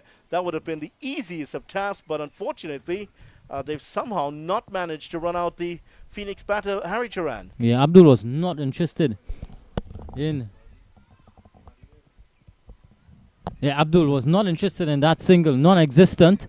And all's well that ends well. Harry Charan is able to keep her wicket. And of course, our producer has just reminded me that Kadir, it's a special congratulations to you, part of the Merry Boys Team of the Year of 2023. Club of the Year. Club of the Year, that's right. And this one's going to run away towards the boundary. The field is after it, just slowing up, and they will get a couple of runs here. Merry Boys are winning the Premiership 250 over title, I believe it was, earlier this year, and the league. Yeah. And certainly Merry Boys, part of the top level of cricket here in Trinidad and Tobago for many years, were demoted a few years ago, but have somehow found the wherewithal and the resources to pull themselves back up into the upper echelons of Trinidad and Tobago cricket, and you've played no small part in that yourself. Yeah, I must say. End of 15th over, 86 without loss. Abdul is 40, Harry Charan 31. And yeah, definitely was a stellar season for the Merry Boys Sports Club video. Just lost one game in the entire season, a quarter-final against Marchand Patriots. And of course, your manager, Sebastian Edwards, who's also known as Kadir, your first name, he is, of course, going to be the manager of the UWI T20 All-Stars team later on today. Yeah. And a few of your former teammates, I'm sure, are in there. I don't know if you are young enough, old enough to play with Samuel Felix? Yeah, Samuel Felix was an integral member of this year's success. There's also Mario Belcon. And Super Mario, as we call him. and yeah, definitely Mr. Passad. I'm seeing a Jason Passad though on the UWI T20 All-Stars. Is that our producer? No, definitely not our producer. Our producer's contribution to cricket is behind the microphone rather than on the cricket field. Behind the scenes. Yeah, and he's a fine producer. He also is very good with footballing stats. Now, in the meantime here, I think there has been a bit of a change, and Harry Charan is walking away towards the pavilion at this time. Now, is she the one who's going to be sacrificed here? I think it is Harry Charan who's going to leave the field. So Harry Charan is going to end off at 31 not out here today, and I think she is retired. She's going to be retiring. Yes, she is. She's crossed her line. So officially she's now retired, and a new batter is coming out there for the Phoenix Women's Cricket Club now. Yeah, so a bold decision to withdraw Brianna Harry Charan. I think though it's the right decision being made with the 31 from 48 deliveries, and at this stage, you want to get someone who can find the boundary with regularity to get that total up to that projected 115. I believe this might be Maria Lafoucard. I think looks it to is. be, yeah. It is Lafoucard who's come in, and if you've never seen Lafoucard play, she hits the ball a long way. She can hit it very hard. Played some scintillating innings for Trinidad and Tobago earlier this year in the Under-19 Championships. Hit a lot of good deliveries. Maybe like Abdul, a little bit on the offside. Maybe not quite as powerful, but really hits it powerfully on the leg side. Very good with the pull shot. Mitchell back on the attack here from the northern end. Another big hit essayed by Abdul, but this time not locating the ball. Yeah, Abdul. She's not called for helmet. She's continued to bat in her visor. And Jazz Mitchell, pacer, medium pacer, seam-up option. She's been taking a lot of wickets, KD Jazz Mitchell. Certainly has. And Abdul batting in that, just retaking her guard at the moment as Mitchell just gets ready to come in. A special uniform commissioned for the players for this celebratory match. And I'm sure that many of them will frame those uniforms and keep them. Certainly is a great occasion here. Fuller delivery, just played onto the onside. Straight to the fielder, not going to be a run this time. And we talked about Mitchell earlier and her bowling, and definitely one for the future for West Indies cricket. You would hope to see a bit more pace from her. That sure will be one of the areas they'll be working on with this young fast bowler. Yeah, she is doing some work. She is from the Presale area, and she's been doing a lot of work on her own, just on her run-up and so on and so forth. And you can really see that she's putting a lot more effort in getting to the crease. And she certainly is a work in progress, KD Jazz Mitchell. I agree, definitely. Earlier this year, her run-up was quite different. It may be a bit slower as she approached the wicket, but now we're seeing, as you mentioned, that greater effort, more velocity, more concentration as she comes in. Down the leg side, just guided away. The fine leg fielder was inside the ropes, and that might run away to the boundary. It has gone for 4. Down the leg side, and that, well, she kept it back, I think. Or has that gone to the boundary? It has gone for 4, but a very good effort there by Ramnath. And look at this, the youngster, this 15-year-old, running and putting in the dive at the last moment. But I think even before the dive was coming through, the ball had already hit the rope. But a good effort there by Ramnath to pull that one back. Yeah, a freebie, really, from Mitchell and Abdul. Presence of mind just to help it just to the right of that short fine leg fielder, Ramnath. So she's gone up to 44. Abdul. And there will be some more runs for her. She could get possibly 2 here, but I think she's going to settle for 1 as young Jodan gets there. Jodan, as we mentioned earlier, an artist, commissioned artist, does about 3 pieces a month, I was told. A young lady from Lopino. And quite interesting. Not sure if you are into surrealism, but she does do some surrealist art, I understand. So where are the deep fielders now? Well, there's a sweeper on the offside. There's a long off, a long on, and a deep mid-wicket. Maria Lafuka touted as a big hitter. And can she get off here today? That's the one ball she's faced so far. And just guides it. Waits on it, just guides it down to that third man position and picks up one. So she's just getting her eye in here. She doesn't have a huge amount of time. Just 4 overs to go. She's going to watch a couple of them and then she's going to launch into her shots. 92 without loss and 4 overs to go. And we would feel that the Phoenix women will be targeting at least 120. I think they would be happy with 130 on this pitch. Yeah, wickets in hand, though, Vidya. So I think perfect platform being laid now. And with 4 overs to go, we might see the pedal to the metal from both Abdul, who's well set, 45, and Maria Lafourcade. She's just got off the mark. She's just on 192 without loss.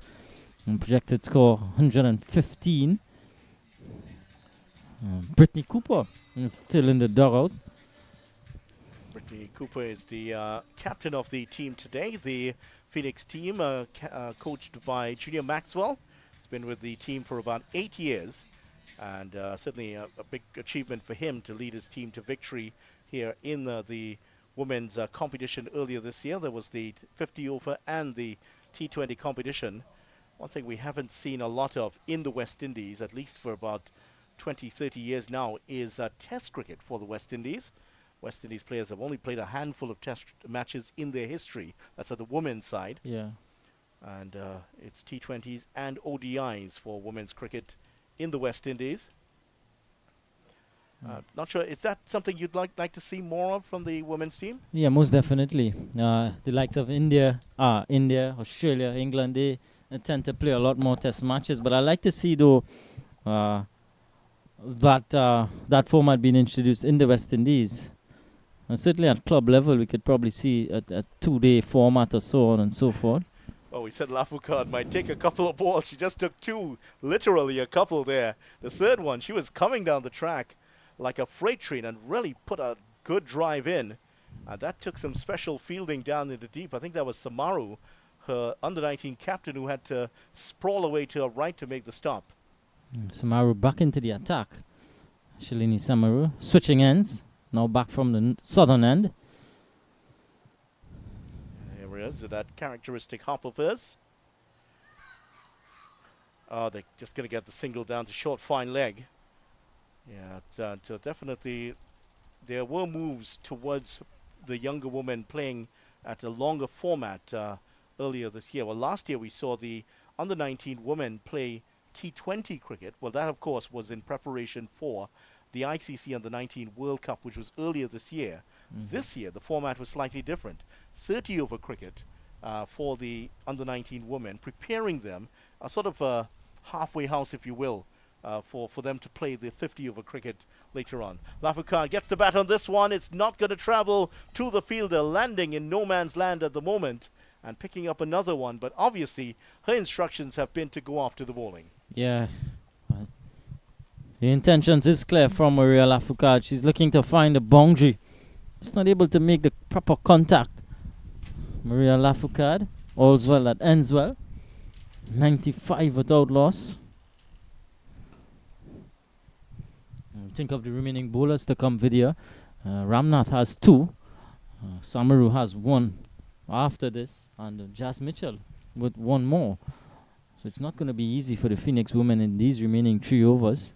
Certainly not. It's going to be certainly a good task here. It's a good situation to be in if you're batting. Ramnath continuing. Well, that's Abdul correction. Continuing, but couldn't pick up the single, and that brings an end to the over. 17 overs gone, 95 without loss, and that's a good over there from the returning Shalini Samaru. Just the 3 runs scored in the over, and with 18 balls still to go, I'm sure that they would love to see some more runs being scored. Yeah, 18 legal deliveries to go. Looks as though Katie Jas Mitchell is going to bowl her 4th and final over. Well, in fact, after some deep thoughts, it's going to be Samara Ramnath now.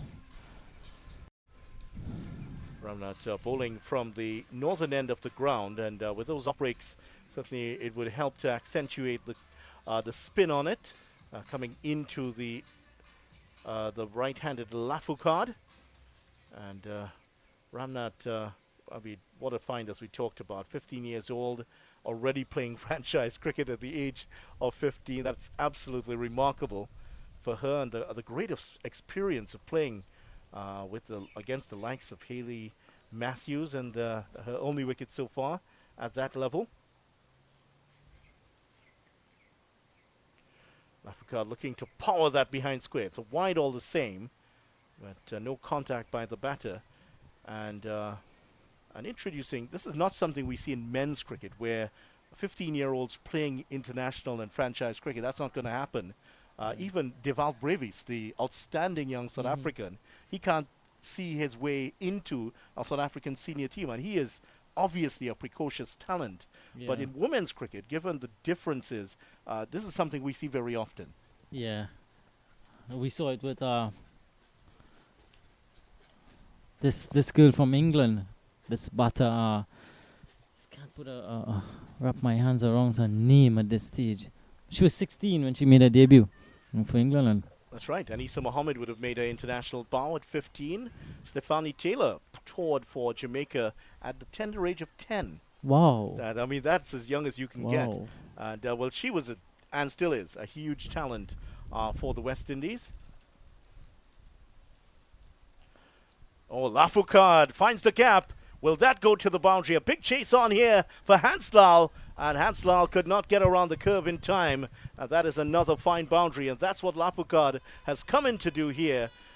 We saw Harry Charan retired out on 31, and Lafoucault has come in here, and she has she's put a spoke in the plans of the UWI women's team. Yeah, 100 comes up with that shot. A good shot, whipped away and powerfully by Lafoucault, picks up a boundary. So 100 comes up, 100 without loss inside the 18th over. And a good effort here, video. Yes, Hanslal bowled 3 overs so far, and I hope she didn't pull anything. She was just stretching out the right hamstring muscle. Yeah, Lafoucault trying to cut that one, missed it completely. On the leg side, she hits the ball solidly, less so on the offside. That's one of the areas that her game will have to improve upon, because at the international level, against better bowling, they will be tested in that way. Yeah, credit to Ramna though. She took some pace off of that delivery, a lot slower through the air. Again, slower through the air. Smart bowling from Ramnath. Good comeback from her, 2 dot deliveries. Well, if the batsman likes pace on, well, you take the pace off if you're a bowler, and the opposite way around. And 15-year-old has the sharp learning curve for her. Comes down the track, and Lafoucault is not tumbling attempt there in the outfield by Jordan. Misses it, and Stacey Ann King is there to bail her out. Certainly, this is a UWI team that finished in 3rd and 4th place in the 2 competitions they played earlier this year. A UWI team in the Premier League, I believe, for the first time this year. Premiership at the top level of women's cricket in Trinidad and Tobago, and quite a good team, but certainly they don't have the wickets to back them up at the moment. 101 without loss, 1 ball remaining in the 18th. Good delivery. Oh, there could be a run out here. Abdul, has she been run out here? Yes, she has. And Abdul has been run out for 45. The first wicket down, and Abdul going for the run, and suddenly had to stop and get back. Lafoucault was not interested. And look at it, she's coming down. Lafoucault has not moved, almost straight to the fielder, and even the dive couldn't save her. She's gone for 45, a well-played innings by Abdul, 45 off 51 balls, and the first wicket down at 101. Yeah, Shania Abdul just turning that one leg side, and you have to say Lafoucault was ball watching for a bit, as Abdul with a good hand. She's gone for 45. It's 101 for 1 after 18. Yeah, look at it again, video. Well, I think it was straight to the fielder. That's a problem for Lafoucault, who is seeing the fielder moving towards the ball. So she says no, but in that case, that would certainly be the call of the batter. Yeah, and at this stage, though, you want to get those quick singles in. Lafoucault was not interested. So, but a fine innings from Shania Abdul comes to an end. So 2 overs remaining here, 12 legal deliveries. And what are the Phoenix women looking to target here. Projected scores at 112. If they can get it up to 112, great. But if they can get that closer to 115, 120, they would certainly be happy with that. And with just one wicket down, they will certainly want to go for things here. Celine O'Neill has come in here for the Phoenix women's team. O'Neill, well, she's listed as an opener, 31 years old now, Celine O'Neill. Former TNT women's team player. I shouldn't say former because she's still eligible to play. And played for the Trinidad and Tobago women's team, of course, earlier this year. And also pretty useful medium pacer. So let's see what she has to offer with the bat. Of course, Maria Lafoucard is the one with the just settling into her stance at the moment here. Shalini Samaru bowling her last over. None for 12 so far. Tidy stuff as always from the TNT under-19 captain. Oh, that's an under edge, and Lafoucard didn't get to the pitch of that one. Escaped there with that French cutaway for a single. Yeah, agricultural from Maria Lafoucard. Luckily, came off the inner portion of the bat, able to still get a single. And brings O'Neill on strike, left-handed Celine O'Neill. Well, she has faced up to Samaru a lot in training for the under-19 team, so she knows what she has to offer. Chance to arm against her former captain. And O'Neill will get off the mark. First ball. Just a one run, though. Lafoucard certainly, once it's on the offside, not quite the timing, not quite the power resulting from those big shots of hers. Singles just not going to do it at this stage. I want to get those boundaries. Where are they going to come from? Ball, that's straight through. And Samaru takes the wicket, her first of the match. And that is the end of O'Neill, who is bowled without scoring. Well, I don't think we thought that they would have gone for the single, but no, they hadn't. And this one, foolish delivery, just played all round that one and gone without scoring. Yeah, Mr. Straight delivery. And Celine O'Neill really had no other choice but to go at the bowling at this stage. And she has to go without scoring. So back-to-back wickets here for the UWI women, pulling it back right at the end. Vidya Ramphal, 102 for 2. And no Brittany Cooper still at this stage. Yeah, Cooper's still in the hutch at the moment with just 9 balls remaining in the innings here. And the Phoenix women 102 for 2, but they've put in a sterling effort. And this is going to be a big task for the UWI women's team to chase down. And Phoenix playing unbeaten through the season earlier this year. Only 2 of their matches were rained out, but they won all of their remaining matches. So the invincibles of women's cricket.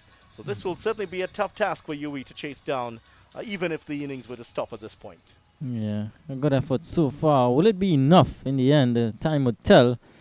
But the new batter, 102 for 2. Samaru striking at a crucial time. Renice Boyce, new batter. No, she can't hit the ball, Renice Boyce, a part of the Barbados Royals in the women's CPL. CPL champion Renice Boyce also would have been part of that team that won the women's 60 earlier this year, last year in fact, the 60 competition, the 10 over competition. Is that an experiment last year that wasn't repeated this year, but we've seen a lot more T10 cricket being played. It's coming down the track. Boyce will get one here. And Boyce captained the West Indies A team against Pakistan a couple seasons ago. And would have played, that was an historic series where Pakistan would have played at also the Pakistan team and the Pakistan A team were here at the same time. And both of those teams would have played. Boyce had the distinction of captaining the West Indies second team. Lafoucard hits that one straight and will get one. And another exciting shot. She really is an exciting stroke player, isn't she? Yeah, Maria Lafoucard. Just a single. 19 finished. 104 for 2. Lafoucard trying her very best to find the boundary. Just not making contact. She's up to 12, so one over to come here. Vidya Scoring projected score is 109. Can they get to the 110 and beyond mark? That depends largely here on Lafoucard. She's 10 of 12. That's been the ideal tonic here for the Phoenix women's innings since she has come in. And who's going to be responsible for the last over? It's going to be the 15-year-old Samara Ramnath. This is great experience for her, bowling at the death. And for a young player we hope to see at the higher level playing for the West Indies in senior matches, T20, whether it's T20 or 50 over, perhaps even test matches in the future. This is all great experience for her, bowling these death overs. Yeah, she's just 15 years of age, but she has a lot of experience. She's played a lot of cricket. Young Ramnath. She's grown in stature. She's come leaps and bounds with her bowling. Pretty decent all around. She bats in the top order as well. So 1 over to come, deep fielders. Well, mid-off is being called inside. So long on. This Deep could be mid-wicket. the batting power play called here, the 75th anniversary power play. I didn't see it before, so this will be the 75th anniversary power play called in. Last over here, and the two fielders on the boundary, one at deep mid-wicket. Oh, that's ball. That's gone straight through the defense. Lafoucard trying her best to get round that delivery to work it onto the onside. And she has lost her off stump here. Ramnath has struck, and she has her first wicket. Here's how it happened. Yeah, Ramnath keeping her cool again, slow through the air. And Lafoucard had to make all the pace on it. And in the end, she goes bowled by Ramnath. So the third one down here for the Phoenix women. 104 now for 3. Yeah, so the third wicket down, and that was a good bit of bowling there by Ramnath. Definitely pace off in the deliveries to Lafoucard, who loves pace on the deliveries, and certainly did well. Here's how it happened here once again. As you can see, just looping the ball in, and didn't get the timing right, Lafoucard, and just getting an under edge into the off stump.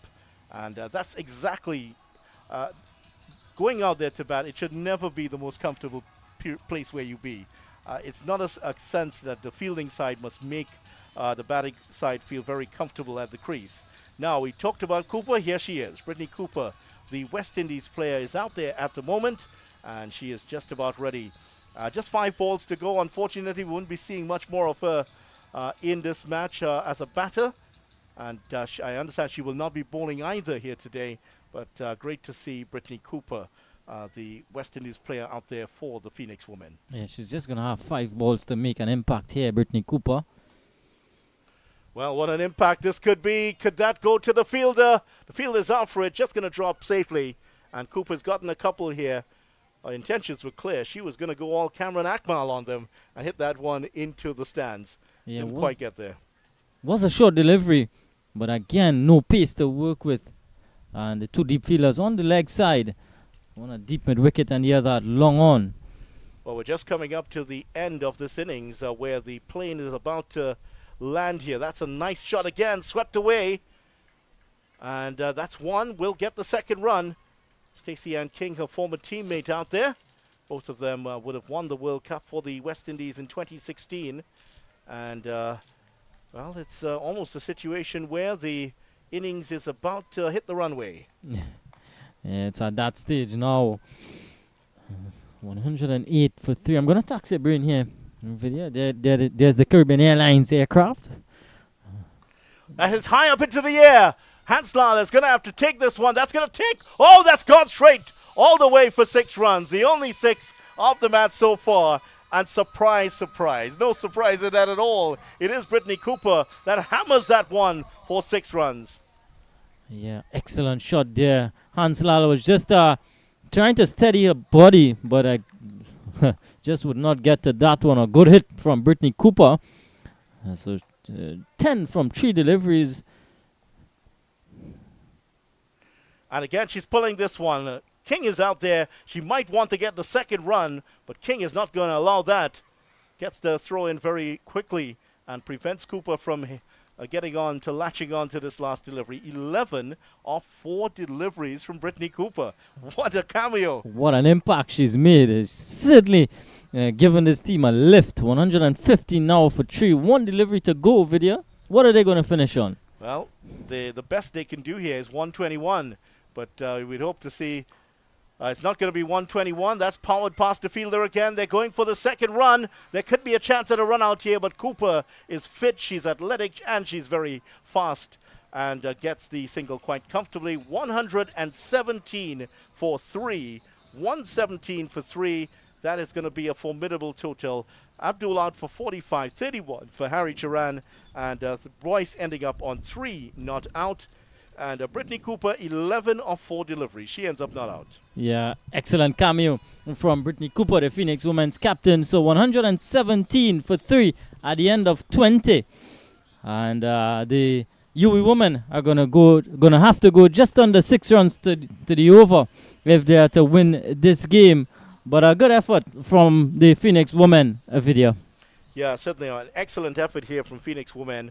117 for 3, built really on that excellent opening partnership of 100 between Abdul and Harry Charan. Abdul ending up run out for 45. Harry Charan retiring hurt on 31. Lafoucard, a quick fire 10, 11 of 4 deliveries from Cooper. And that's where the innings has come to an end. And a wicket for Samaru, also a wicket for Ramnath in there. But a good effort great effort by the Phoenix women's team. And for the UWI women's team, perhaps a couple of catches early on. Difficult chances, but if they had taken those, could have been a different picture. Yeah, it could have been a whole lot, a different picture, as you mentioned. But runs on the board, and the UWI women are going to have to get to 118 for victory. Well, in fact, 120, as the scores have been just revised. So it's 119. In fact, they've ended up on the Phoenix women. So UWI going to have to get exactly a run a ball to win this game. Should be an exciting run chase video. Certainly should be, and join us for that run chase in a couple of minutes, because it is going to be UWI women attempting to win this UWI 75 Cricket Fest match here to chase down 120 for victory against a team that they haven't been able to topple during the last season. Let's hope that they can put in a good chase here for this match. We will be back with you in a couple of minutes for the run chase. For now, for Kadir Mohammed and Andrew Chan, I'm Vidya Ramphal. We'll be back with you in about 10 minutes' time.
Good evening once again, cricket fans, and welcome back to the Sir Frank Worrell Field here at the UWI St. Augustine grounds for the second half of this match in the UWI 75 Cricket Fest, powered by Unicom and, of course, Cricket 360. UWI Women's 11 Invitational versus the Phoenix Women's Cricket Club.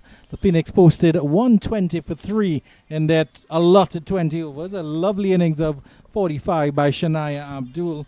I am Andrew Chan in your company alongside Mr. Kadir Mohammed. Dusk is settling in the east of Trinidad and Tobago, and it's a lovely setting here for cricket. Kadir, as he fumbles with his headphones trying to get it on. Like any good batter, he likes to be prepared with his gloves and all his equipment on. The umpire is already out in the middle. That's Candice Laborde and Andel Maynard.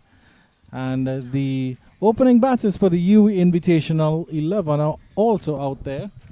We'll confirm who those players are. I think one of them is Stacey Ann King out there. Good afternoon, Mr. Mohammed. Salaam alaikum. And have you spent much time on UWI grounds? Have you played on these grounds? Yeah, good afternoon, Andrew. Good afternoon, viewers. Yeah, certainly played a lot of cricket here at UWI in the UWI T20 that happened a few years back. But yeah, definitely a auspicious occasion, the UWI 75 Cricket Fest. Stacey Ann King, she's going to open the baton here for the UWI Invitational Women. And she is going to be partnered by, we just get her partner, just confirmed that, Maria Lafucada gearing up. She's going to don the wicket-keeping gloves. But a good score here posted by the Phoenix women, Andrew, 119 for 3. So exactly a runner ball the UWI women are going to have to target here to win this game. The very experienced Stacey Ann King, she is going to take first strike. And yeah, the other batter alongside her, that's Sugrim.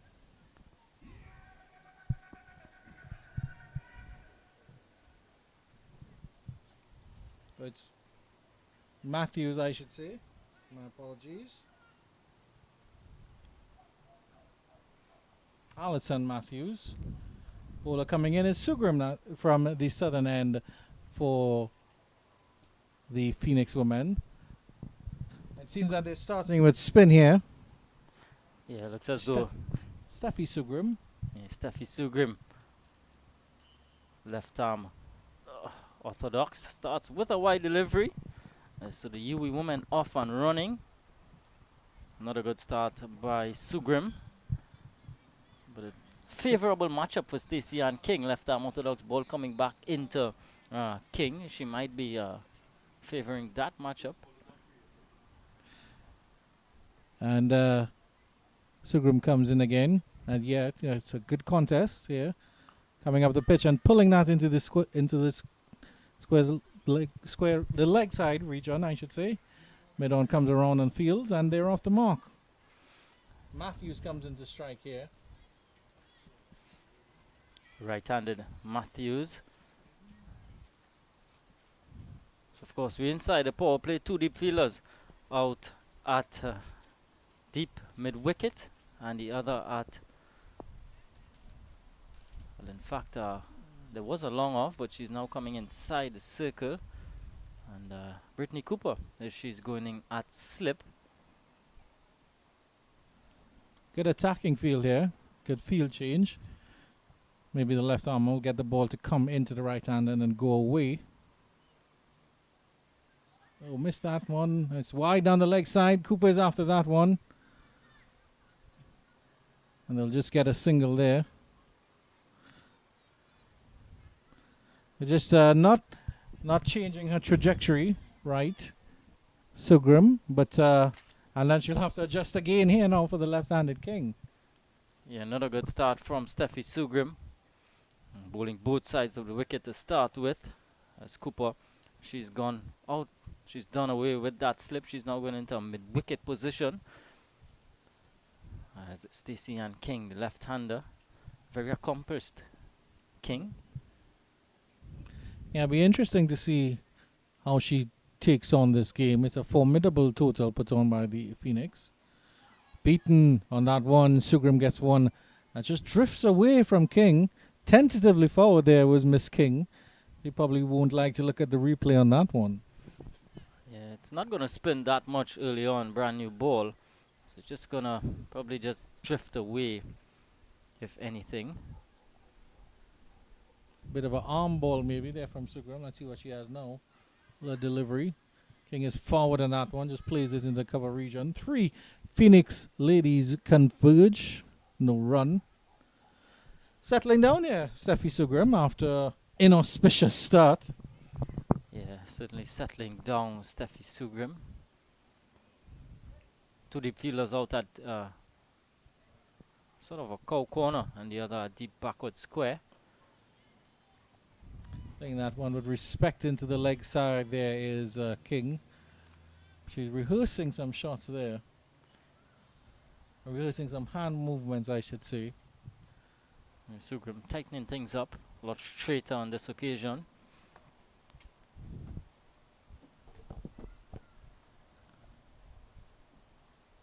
Sugram comes in again, tries the sweep there. She gets this fine. She'll get the single there. Short fine leg comes around. Good throw back in. Hits the stumps. And we have the flashing bails here for the 75 Fest. It's like the fireworks on the field there, Kadir Mohammed. Yeah, lovely bit of bails. All's well that ends well. Matthews getting into our ground. I remember they used to say those bails were as expensive as iPhones, but certainly they're a little bit cheaper now, I'm sure. Maybe Kevin Maharaj's Alcatel, we could probably look at that one.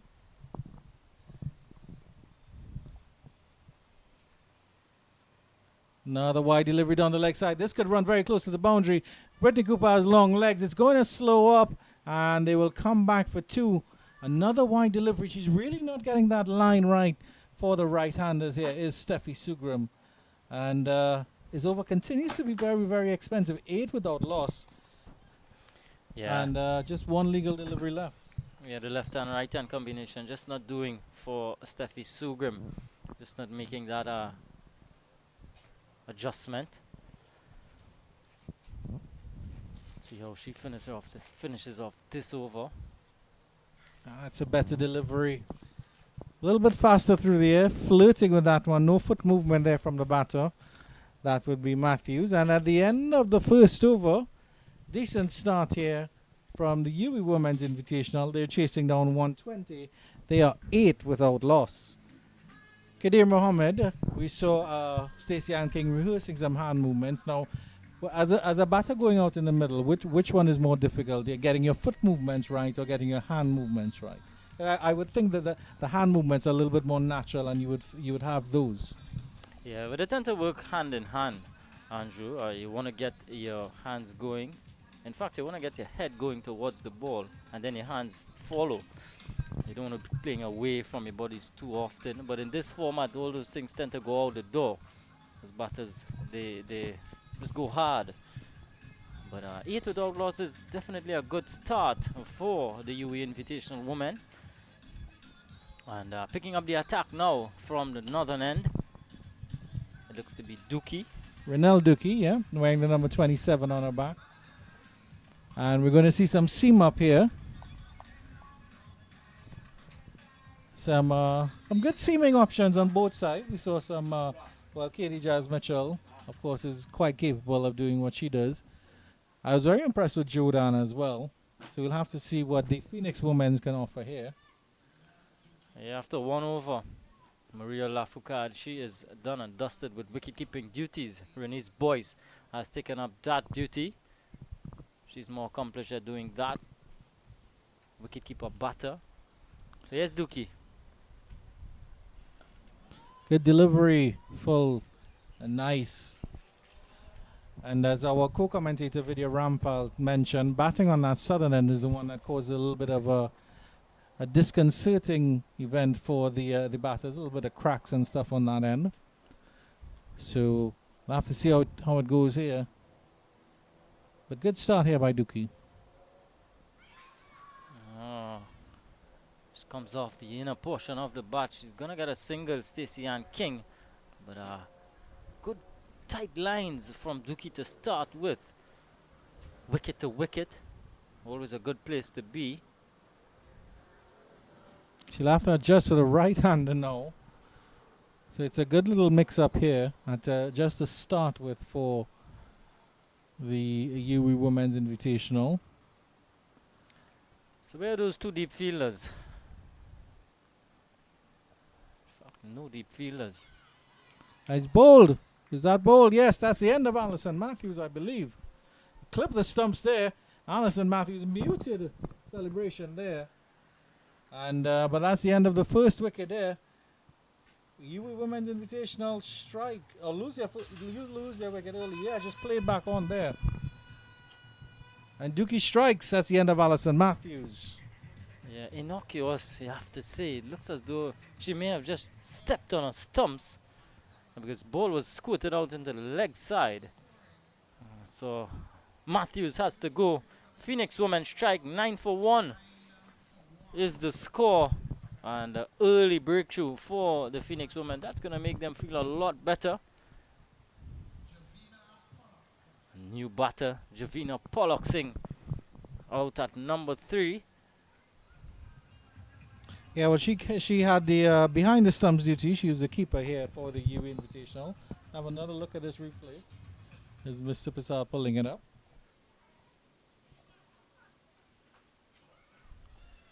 Hard to see from that angle, but certainly looked like she got some bat on it and it just trickled onto the stumps.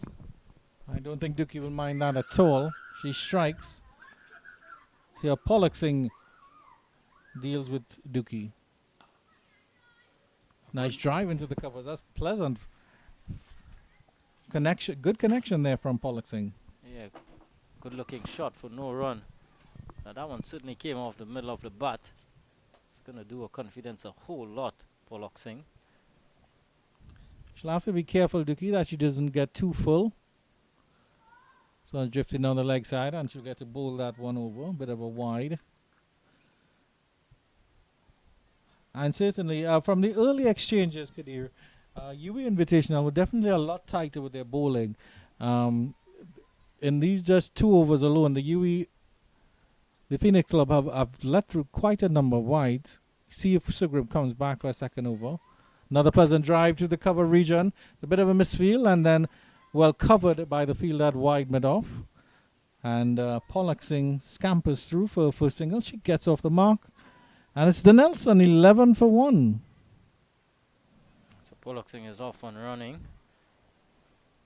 Brings the left-handed king on strike. And those two deep fielders, sweeper and the long on now for Stacey and King. And you feel as though with a run chase of this magnitude that someone with the experience as King has, that she'd be the one to certainly guide this chase. He tugs this one into the wide long on area and she'll get a single there. Trying to hoik that one. At the end of 2, it's 12 for 1 at the UWI 75 Cricket Fest, powered by Unicom here. After posting 119 for 3, the Phoenix women, they've started quite well. They've taken that first early wicket, but Stacey and King is there. And they're not quite bouncing as those kids on the bouncy castle. But they're certainly not sliding into any defeat just yet as well. There's an intrepid young lady who decides to climb the sliding portion of the bouncy castle. How was your experience on the bouncy castle, Andrew? I heard you went for experience. How was that? Unfortunately, I didn't want to take off my shoes, so they didn't let me on.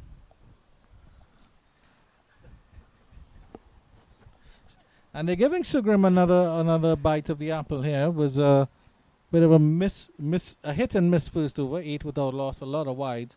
But she'll get the chance to bowl to Stacey Ann King here again. Let's see if she can settle down in this over. To the fielder's leg side. That's a good delivery to start up with. Played with respect into the cover region by Miss King. Excellent commentator and excellent analyst of the game, but I guess when you played it at such high levels for so long, you wouldn't expect anything less. Lovely forward, and she'll take the single there. The throw is on the arm. Good flick by Boyce onto the stumps, but Pollock Singh is in quite safely. Yeah, quick single. Pollock Singh for a moment there, she was struggling for a bit, but she gets home in the end. 13 for 1. So we see how Sugrim is going to adjust here.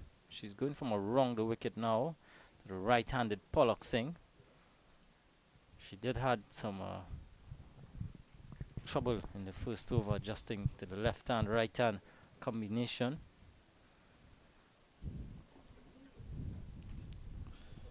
Yeah, she definitely had problem with the right hander. Settled down nicely against King. Let's see how she does against Pollock Singh. Floated delivery. Nice drive into the cover region here again.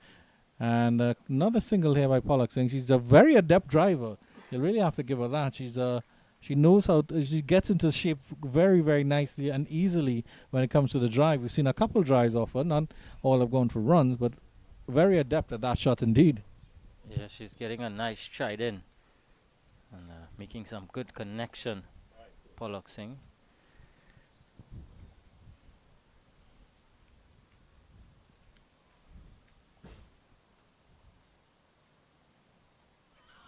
Flicked nicely by King behind square. That will run very fine. The field is coming around. They'll get a very easy 2. Will they push for 3? No, they won't. They'll very easy get the 2. Just opening the face of the bat there. King guiding it out, guiding that one down. As the sun goes down and the lights come on here at the UWI Spec grounds. Yeah, good shot from King. Just opening the face. No short third in place. Is a backward point. There's runs to be had in that area. There's a new challenge for the batters here as the light goes down and the artificial lights come on. Quicker delivery from Sugrim. Much better second over from her. Yeah, not bad so far. You're quite right. Just 4 runs off it. She'll want to end strongly here. King 7 off 12. Pollock Singh just in 2 off 3. Nice push there by King, and the fielder at mid-off gets that one very quickly. Fields well, and that will end the third over. 16 for 1. A nice return there by Steffi Sugrim. Her first over went for 8, and her second over just going for 4. So she seems to be settling down here. And of course, the Phoenix team, I should say, the Phoenix Women's Cricket Club will definitely be rotating their bowlers. Lovely shot there of the evening sky there, Kadir Mohammed. Yeah, Kevin Gregg always gives us those wonderful shots. Sun is just about to set here in TNT. Artificial lights on. Dookie is going to continue. Get some width on that one. Throw the hand on that one. Pollock Singh, nothing doing. Just dying a little bit there. Not much pace to work with Dookie. But she is wicket to wicket generally.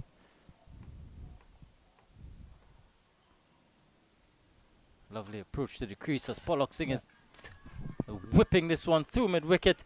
And it's going to get close to the boundary. Pulled back just inside, enough time for Pollock Singh to come back for a couple. Yeah, too full there from Dookie. Easy to get down there from Pollock Singh. She has a hopping run up to start to get her feet moving. But I think she might be losing a little bit of pace when she gets into the follow through here, and the delivery stride. Kadir Mohammed, you can have a little bit of a closer look at it here. But I like the hop to start. That one she seems to get on the mark and decides to prove me wrong, as if she has Wi-Fi and is listening to me, Kadir Mohammed. Yeah, she has a decent approach to the crease. Flowing run. Young Dookie. She's gone well. 1 for 6 halfway through her second over. 18 for 1.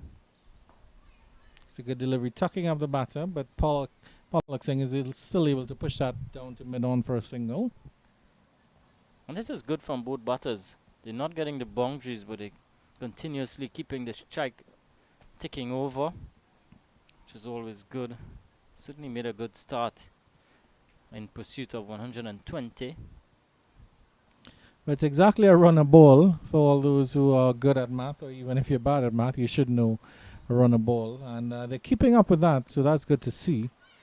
Easy single here for King. A bit of a floater there from Dookie. Yeah, and Stacey Ann King, as we mentioned earlier, she might be the one to just guide this chase. A lot of experience on her shoulders.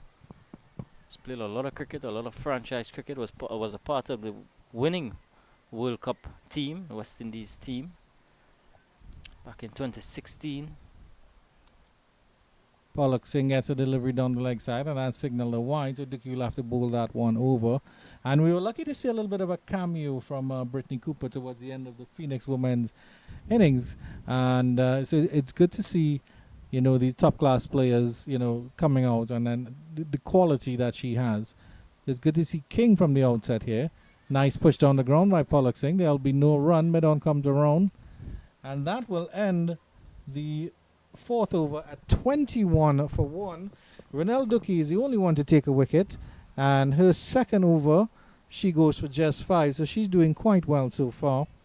I make a 149 off 2 overs, which is good returns. They're generally good returns in the T20 game. Yeah, and we see some of the UWI Invitational men. There's a second game to be played at 7 p.m. followed by this one. It's the UWI Invitational men coming up against a UWI T20 All-Star team. So don't go anywhere. There's a lot of action here. Remember, it's the UWI 75 Cricket Fest, powered by Unicom. King takes a guard, and there is a change in bowling now. Sugrum has been taken out of the attack, and we have O'Neill. That's Selena O'Neill coming in from the southern end of the ground as King settles 8 or 14. Wow, a bit of a fearsome delivery to start with. Hustle and bustle there from Miss Dookie. Miss O'Neill as she strides back to her mark. Interesting action. Whippage right at the end and cut to Stacey Ann King before she really could get any bat on it. A good start. It almost seems wrong-footed. I don't want to say shades of Wahab Riaz, but it is a similar sort of odd shoulder action.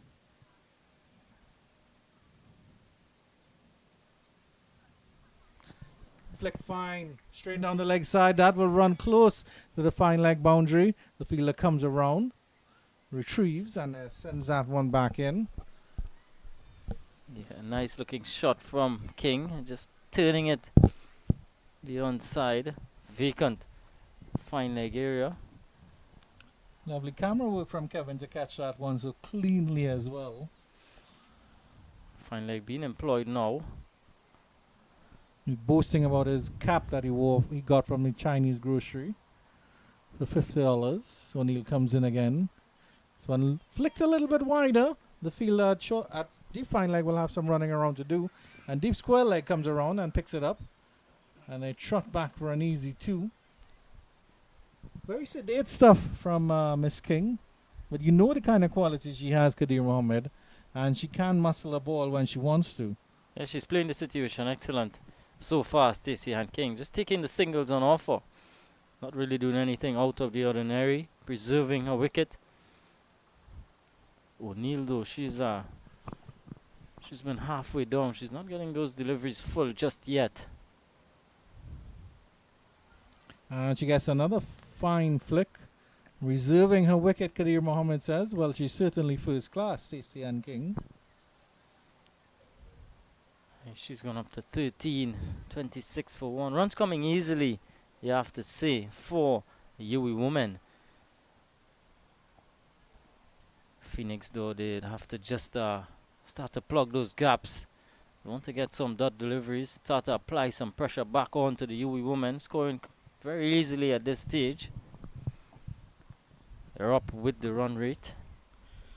UWI celebrating 75 years of UWI cricket here tonight. And, of course, as O'Neill goes back to mark, it's a little bit of history as well, Kadir Mohammed, because there would have been many UWI teams that would have played first-class matches and would have played warm-up matches. This delivery is a wide delivery outside the legs, the off stump. That would have played a number of warm-up matches against touring teams from all over the world. So UWI has contributed a lot to the cricketing landscape.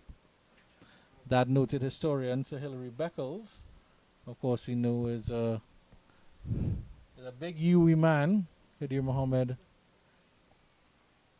This one is lofted and it's straight into the arms of the fielder at point.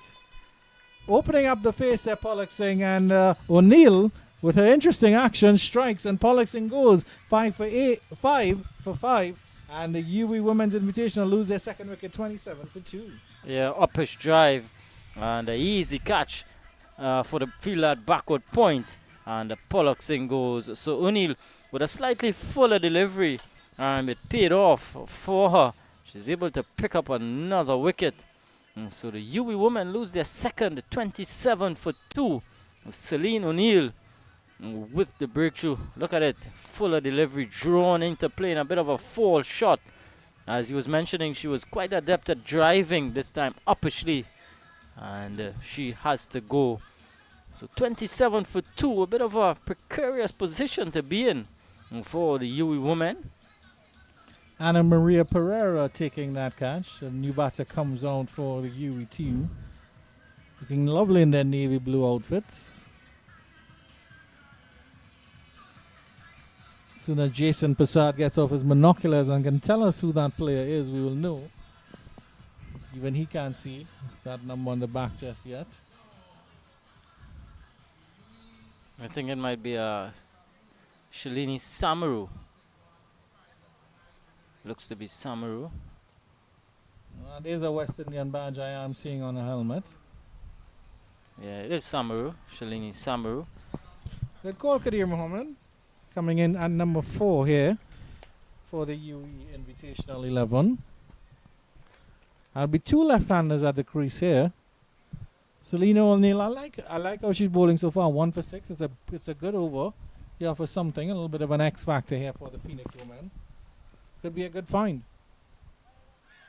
There she is again, a fuller delivery, loud appeal, and nothing doing from umpire the ball. So a successful over from O'Neill comes to an end. 5 done, 27 for 2.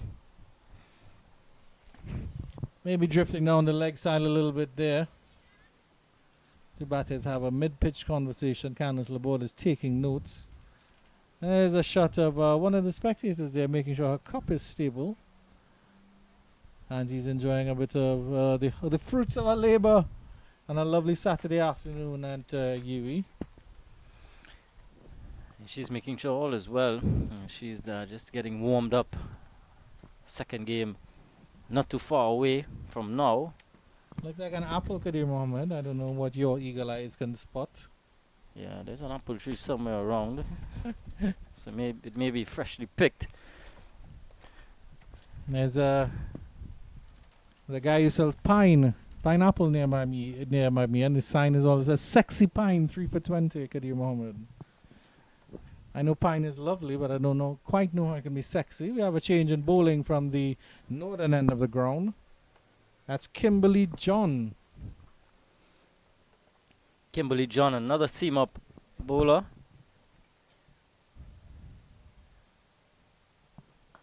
Oh, good start from King, just looking to wind up, and right at the last moment just getting the bat down, and so good start from John. As I think it looks like Brittany Cooper wants somebody to go and feel in the trees past the boundary. No, she's sending out so she's sending, it looks like Lafoukard down to the long on boundary. She's wary of Stacey Ann King and knows she can hit that long handle. No one better to know her than Brittany Cooper. Yeah, good delivery again. Cooper right back on the stumps. King, rather. My apologies. Yeah, tucking up. A good start here from John. So now the role of Stacey Ann Kings becomes even more important at this stage. Well, Shania Abdul did the job admirably for Phoenix, as well as Harry Charan. Going for this one, she got the stride in, swiped this one just in front of square on the leg side. The fielder comes around, there'll just be two, but Stacey Ann King is still there, and I think now that she's settled, she might be starting to show her intent, and she knows that she has Shalini Samaru on the other end who can probably read the game a little bit better and respond to her calls and just be a little bit more game aware. Yeah, did shimmy down the track, King. Showing some intent here. Short, and that's tugged into the leg side, just behind square. That will run away for 4.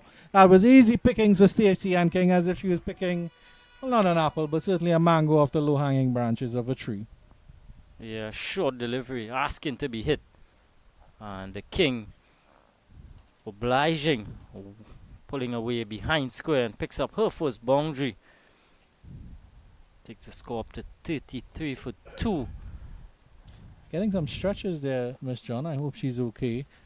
Hope she doesn't overexert herself. Because I was actually now going to say I admire the depth in this Phoenix team.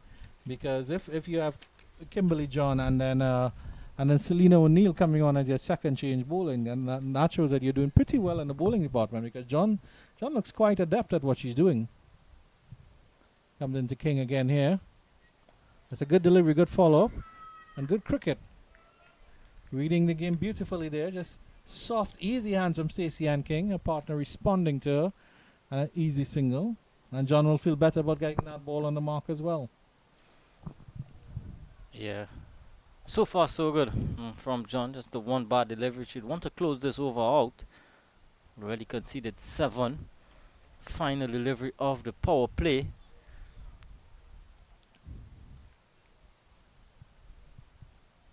Just one fielder beyond the 30-yard circle out at deep mid-wicket.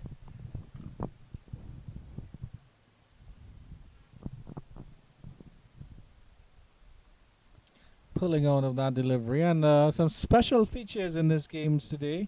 The 7.5 overs, there's a free hit and power play. The power play between the 7th and 20th over. Flicks this one into the leg side. King, is there a chance for 2? No, there's not. The fielder comes around from in front of square and they'll get an easy single at the end of 6. That's 35 for 2. To give you a little bit of comparison, the Phoenix Women's Club at the same stage were 32 without loss.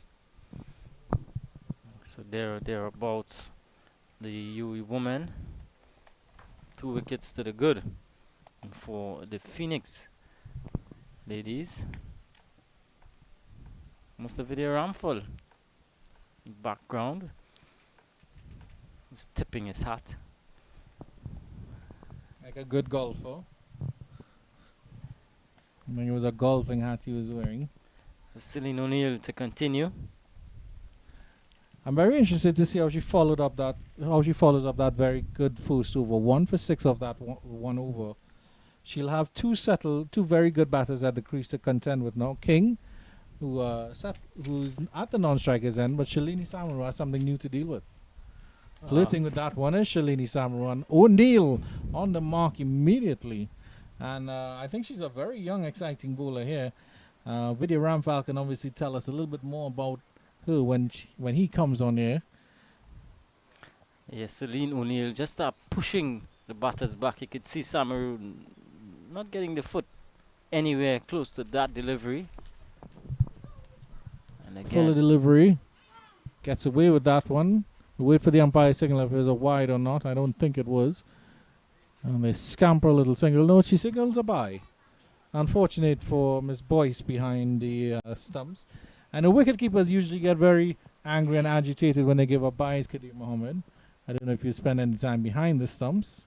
I know you don't spend a lot of time in front of the stumps either, but behind the stumps.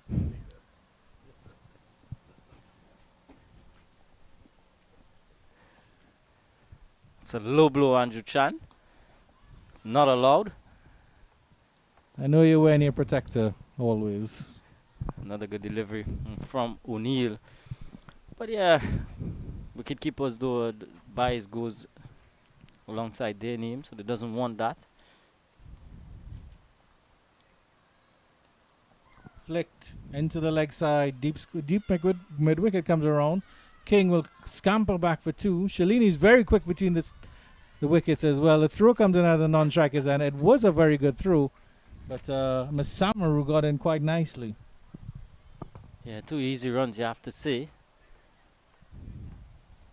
3 fielders deep on the leg side, deep backward square, deep mid wicket, and a long on. It is good protection. Phoenix will know they need to separate this pair. That's a full delivery and tugged into the leg side. Long on comes around. There's a bit of a misfield, but it went down there quickly enough that they won't be able to come back for two.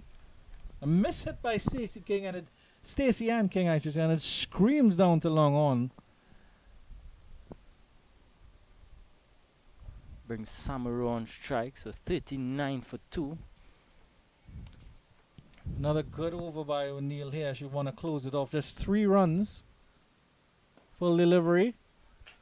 And that's pushed too nicely down to that mid-on fielder.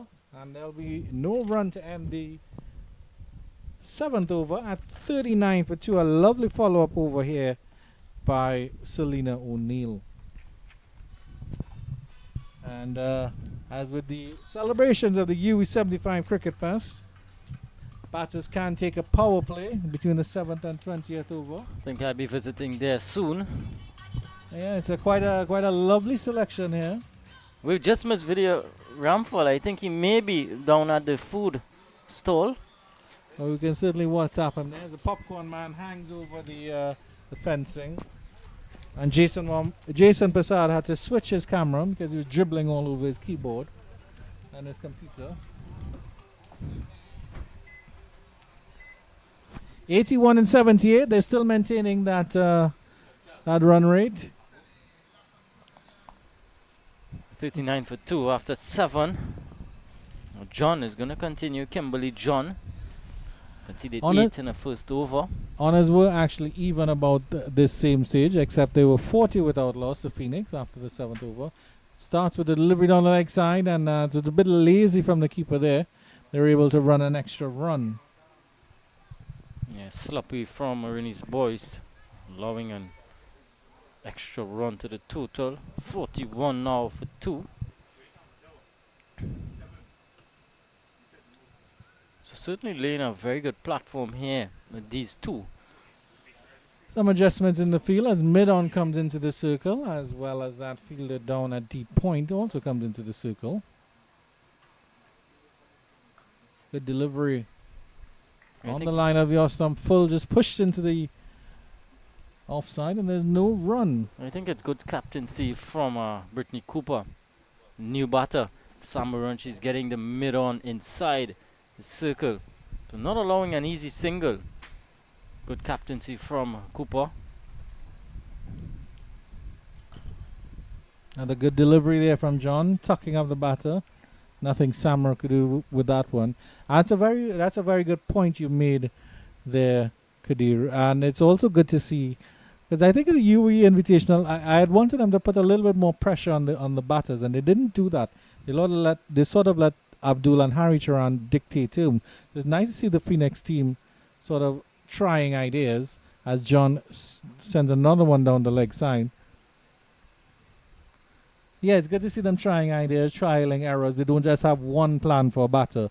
It's for the viewer, of course. It's sort of like you have one plan for a batter, and then you just, if that doesn't work, you just sort of sit back and don't let anything happen. You have to be proactive in the situation. Yeah, and this was good from Stacey Ann King too. Just calling Samaru down, just to have a word with her, just to calm things down. Pulling into the leg side again. I think she's trying too hard, Samaru. And I'm hoping that what King was telling her was just try to get a single. Let's keep rotating the strike. Well, I think at this stage, you know, it's no big deal in losing your wicket at this stage, just That's an edge. Is that gone? They're appealing. It might be a bump ball. Samaru looked like she was ready to walk away. I don't know if she's just walking away in disgust. And the umpire, he's signaling him. Not sure what he's doing there. yeah, it's a free hit. Right now it's a free hit for this delivery. Yeah, 7.5 overs, a mandatory free hit, Yeah. as per in this the UE 75 Cricket Fest. 75 celebrations, 75th anniversary. Free hit coming up. Dancing down the pitch is Samaru, and could only smack the full toss into short extra cover, and there's no run. And King on the non-strikers and punches a bat in disgust. Getting away with that one was Kimberly John as well. Samaru just getting a bit stuck here. 1 from 10 deliveries. Credit to John though. She is bowling wicket to wicket. She's asking questions. And always a good place to be. Fielder goes out to deep point, and Samaru still can't get a run away here. And at the end of 8, it's 42 for 2. And if John actually hadn't bowled those wides, she might have gotten a maiden there. I think she was on a maiden. So good stuff from Kimberly John. 2 overs, none for 11. 42 for 2 after 8. That required run rate just going up to 6.5 now. 78 required from 72 deliveries. At the same stage, the Phoenix Women go 44 without loss. So the UWI Women's Invitational are not doing too bad on the run rate. They'd have lost those 2 early wickets in Matthews and Pollocksing. But I think here they have their mainstays. They have their linchpins here. They have their spine here. And this spine needs to bat deep, as King has already laid a platform. Samaru is a bit scratchy. She won't appreciate that at all. Well, a bowling change now. It's Brittany Cooper into the attack. And a misfield from Lafourcade. Cooper is not going to be happy. Should not have been a single in the first place. And now they've gotten 2. That's not going to make Skipper Cooper happy. She was eager to get back for the second though, realizing that Samaru's just not in rhythm just yet. Super Cooper versus the mighty King here at the UE 75 Fest. King pulls this one wide, and that one straight enough, and that will run into the boundary. Flat batted, baseball style, screamed down the ground into straight long on, and a lovely 4 there by Stacey Ann King. She's not going to let Super Cooper dictate him to her. Yeah, just too short on that occasion. And a good shot, flat batted, really. And a beating made long off and long on, bisecting both fielders. Surgical precision shown by Stacey Ann King. And she's gone up to 29 from 28 deliveries. A good hand from her. And this one is up in the air. A fielder is getting under it. Will the catch be taken? Oh, it's put down at the deep mid wicket by Pereira. And Cooper is not going to be happy. It's gone away for 4. Rubbing salt into the wound. Look at it, Andrew Chan. High into the air. And she got to it, got both hands to it, and just couldn't hold on, Pereira. Yeah, got into position there. That's Anna Maria Pereira, who had actually taken a catch earlier in the game. An easier catch than that one for sure. There's a full delivery from Cooper. King got a piece of it. Anna Maria Pereira got a piece of it, but not the whole thing. And that one has beaten all ends up. And they're appealing for an LBW position, for an LBW appeal. Nothing doing there. Let's look at the replay on that one, Kadeem Mohammed. What do you think of this one? Cooper was peeling away in celebrations. Look at it. Oh, mightily close. And Stacey Ann King could counter eggs. Lucky there. Come on, the umpire Candice Laborde.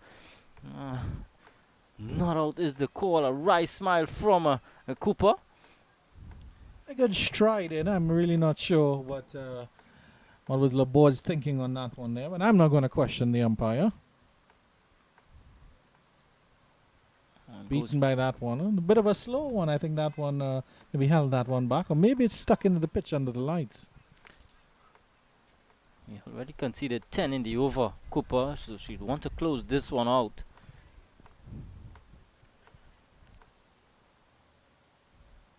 Down the leg side.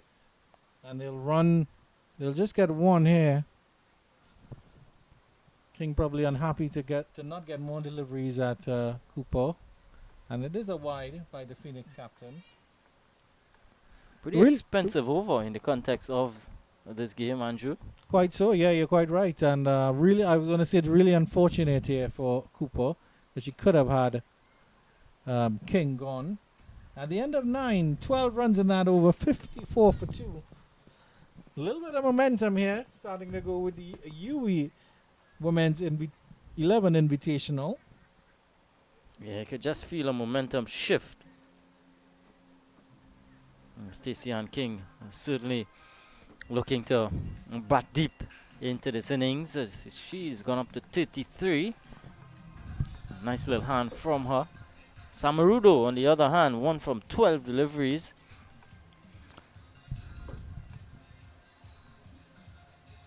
And umpire Andel Signaling for a drink. Andel Maynard signaling for a drink at the end of the next over, I believe.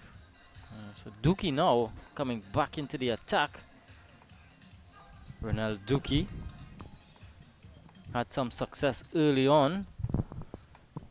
Not a bad idea. She's coming back from the same end, I believe, that she started on. And Cooper realizing now that she has to break this partnership. She wants to get, ideally, she wants to get King out. She's brought back her strike bowler, Renelle Dookie, around the wicket this time. Played with respect by King. Yeah, definitely. I think if you get King out, and the way that Samaru is struggling here, because 1 of 12, Kadeem Mohammed, you really expect something better from a batter of her caliber and the levels that she's played at. But King really, 33 of 32, she's doing what she does best. Dancing up the pitch, and this one is high over long on. And that's a towering 6 from Stacey Ann King. And it's into the invitational men's team there, and they have to do some fielding before their game even starts. Yeah, full toss, and got a good piece of it. King all the way for another maximum. So she is certainly putting away those bad deliveries. Stacey Ann King, what a good hand this is. Partnership gone up to 33. And Samura just contributed 1 of that, so you can say she's playing a good foil, but certainly she doesn't want to waste any more deliveries. Required run rate dropping to below 6 runs and over now. 5.6 it is. How can she respond here? It's a good response here. Stacey Ann King playing it with soft hand, and they'll scamper the quick single. So King knows that she's gotten the runs that she needed in the over, and now she's playing sensible cricket. That's when you have a good head on your shoulders here, Kadeem Mohammed. Yeah, there's a lot of lessons to be learned though. Shalini Samaru, of course, now growing into her career. And Stacey Ann King in the back end of her career. But lessons to be learned is that she's putting away those bad deliveries and the presence of mind to just drop it into the offside and get a single. So she's showing that she can't get off strike. She's putting away those bad deliveries, treating it just as it's supposed to be treated. So for someone as Samaru on the other end, she could definitely learn a lot from the experienced Stacey Ann King. And of course, both being left-handers as well. Renelle Dookie bowling the 2nd and 4th over. She's come back late in the game here. And Samaru will get a single here. It'll be a tight single. The throw was direct on the stumps. They're appealing. Nothing doing here. And that should end off the... No, that's not the end of the 10th over yet. Fielders move back into the position. So just a single after all the excitement. Stacey Ann King still fleet of foot between the wickets. Dookie's starting to look a little bit ragged here because she bowled the 2nd and 4th over, as I mentioned. And she's come back on here for the 10th. And she's just trying to figure just ever so little bit. Of course, that big tonk from Stacey Ann King over long on. Not helping either. King back on strike. Good delivery. Playing that with respect into the offside is Stacey Ann King. No run there. Well, Stacey Ann King knows exactly what the Phoenix women are trying. That's Pereira. Yeah, she knows exactly what they're trying to do. They're trying to price her out. Flicked into the leg side. Fielder comes off the deep square leg boundary. And there is just a single here. And that will end the 10 overs here. 3/4 of this game is now done. 64 for 2. The UWI Women's Invitational chasing down 120 for victory. Some comments from Kadir Mohammed before Mr. Vidya Rampal comes in to the commentary position. 64 for 2 after 10 overs, halfway stage. Here, good response from the UWI Women's Invitational 11. Stacey Ann King leading the charge. She's 41. And Samaru is 2 from 13. And we're going to have a bit of break in play for drinks. And as Mr. Vidya Rampal joins me. Good afternoon again to you, Vidya. Hello there, Kadir. Well, the UWI Women's Invitational in a pretty good position here, 64 for 2, and they're ahead of the scoring rate at the moment, chasing down 120 for victory. Just the 2 wickets lost. It has been a real belter of a pitch so far. We expected the ball to do a bit much, especially from this northern end, but the batters have done very well. Look at that current run rate, 6.4 per over. Just 56 runs to win in 60 balls, and that's mainly down due to this innings of 41 of 36 deliveries from Stacey Ann King. And King showing her class. She is retired now. She's a commentator, but certainly you see what an exceptional player she was. She is the only batter to have scored outside of Brittany Cooper in that brief cameo to score more than a run a ball. Yeah. This speaks to her experience and her class. But I'm glad you mentioned the pitch, though. The pitch, though, in this second half of the game under lights, though, it just seems to be coming on a bit more. And the Phoenix woman really seems to not have any answers for King. She's played well. And she's played the situation well. But yeah, the pitch, the ball just seems to be coming onto the bat a lot better as compared to the first half when the Phoenix women batted. We would have been confronted by a very hard pitch earlier today. A lot of cracks on the pitch, especially at that, if you're bowling from the northern end, batting at that southern end. But whatever small deviations or uncertainty that would have been created by the conditions on that side has really been neutralized by King.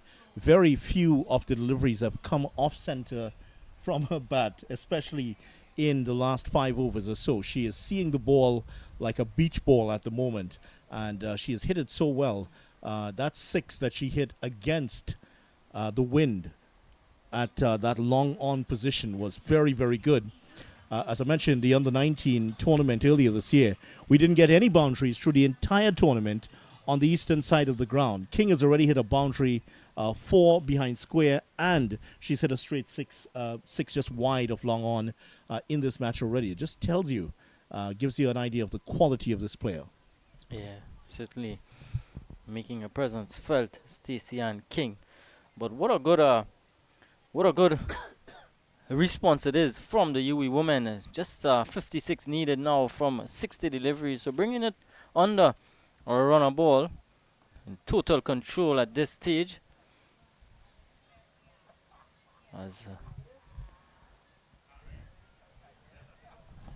But she loves pace on the delivery, Stacey Ann King. So at the moment, with the bowler just trying to take the pace off a little bit here, Dookie.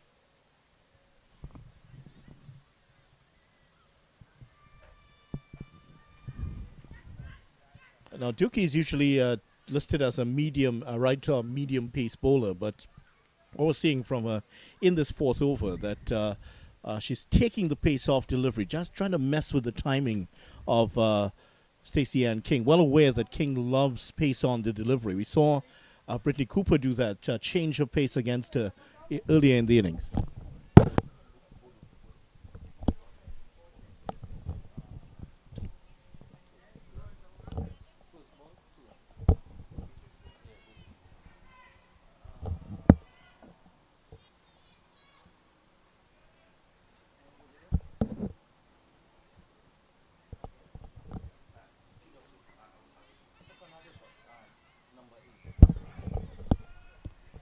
Harry Charan, correction. Just, I think I was misled a little bit by the name there. This is Harry Charan, correction there. Harry Charan has had a good game so far. 31, or was it 31 earlier today? Harry Charan listed as an off spinner, so just a slight correction there. Yeah, Brianna Harry Charan. Yeah, no runs so far scored. A couple of runs, I believe, off her first couple of deliveries. Yeah, Brianna Harry Charan into the attack. Off spinner, and Samaru is cutting away. Can't get a single. And she'd want to be getting off strike now. Video 2 from 14 deliveries.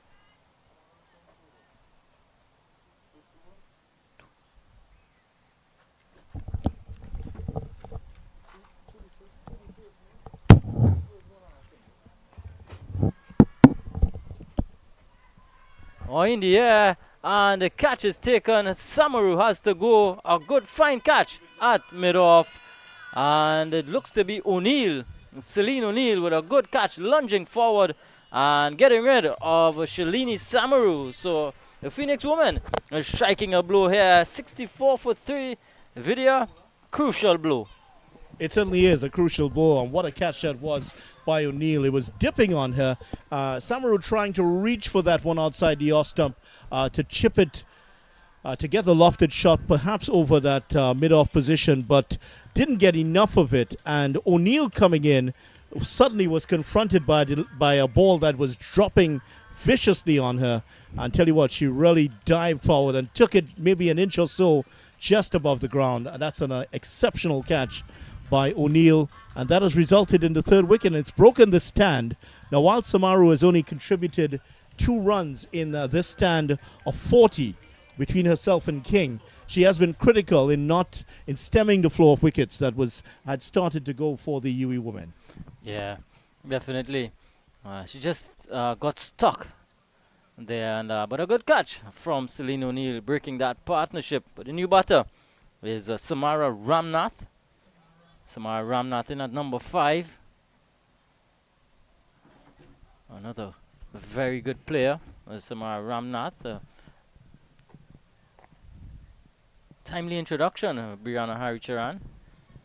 Finishes with, in fact, it's a no ball. Ball bounced twice before reaching the batter. I had a feeling so. It certainly was looking very close to that. And yeah, just dropping the second time round. Very, very short from Harry Charan. It was actually pitched maybe on her side of the pitch. And there's Ramnath down the track. And she's going to get a boundary here. Pull back just inside. So she picks up 2 runs, Ramnath. So she is off and running. But a successful over from Harry Charan comes to an end. 11 done, 70 for 3. And that was a pretty good shot there by the new batter, Ramnath, coming down the track. And really, when you look at the way she came down, it was a free hit. There's no pressure on it to get dismissed. Obviously, only of a run out or so.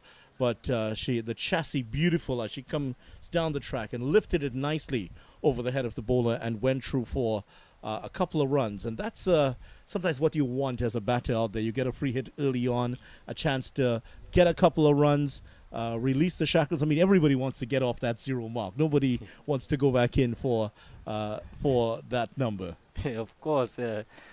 It's almost as though you get that monkey off your back, if you like, getting off the mark. But 50 required from 54 deliveries here. It's evenly poised, you have to say, at this stage. Vidya, what are your thoughts? Well, I think maybe the UWI Women's Invitational team are slightly ahead here. However, if King goes at any time now, that will certainly tilt the balance towards the National Women's Champions Phoenix. It's a new bowler into the attack. It's Pereira. A loud appeal. And nothing doing from umpire Andel. But a good start from Pereira, medium pace bowler. And again, the wicket keeping duties have been shared up. It's Maria Lafourcade taking over the gloves.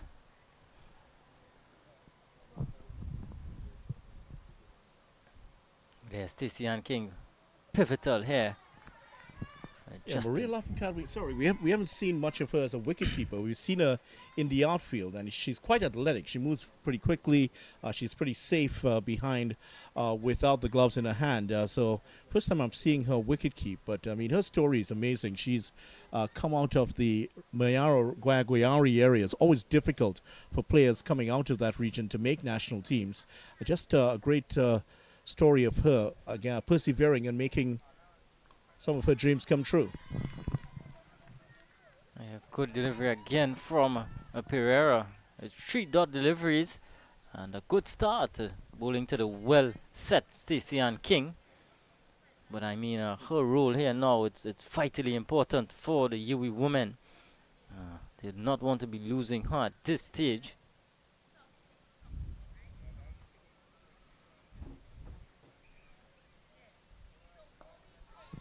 I think Pereira is she is doubly concerned about getting Stacey Ann King out because she dropped her earlier in the innings. And she has that feeling that, listen, I really need to get this woman out because, one, it was perhaps my drop catch that she's there. And she, for the team scenario, she wants to get her out because they know the importance of the wicket of Stacey Ann King here, who is looking very, very solid at the moment and very dangerous. Full toss. Oh, what a no ball signal by the umpire. And in fact, it's a run out on the striker's end. Ramnath has to go run out. So the only way he could out with a no ball, Ramnath has to go run out. Unfortunate for her. Well, that's a bit of a double play because I'll tell you what, if you didn't know how great a player that Brittany Cooper is, there's an example, 2 examples of it. One, taking an absolutely outstanding catch. It was a no ball, and she was very much aware of that. And that's where the cricket awareness, that cricket IQ shows up there. She was aware that it was a no ball, took the catch, and then had the presence of mind to get the throw in and beat the run of Ramnath to get her run out. So that is absolutely great. That is why these players end up on the West Indies team. Just an indication of how good a player Cooper is. Yeah, definitely. And it's because of her brilliance too that the Phoenix women are able to win titles and win trophies. She's so inspirational. And what a good piece of work that was. We know too Samara Ramnath in her own right is dangerous with bat in hand. And so they'd be happy to see the back of her.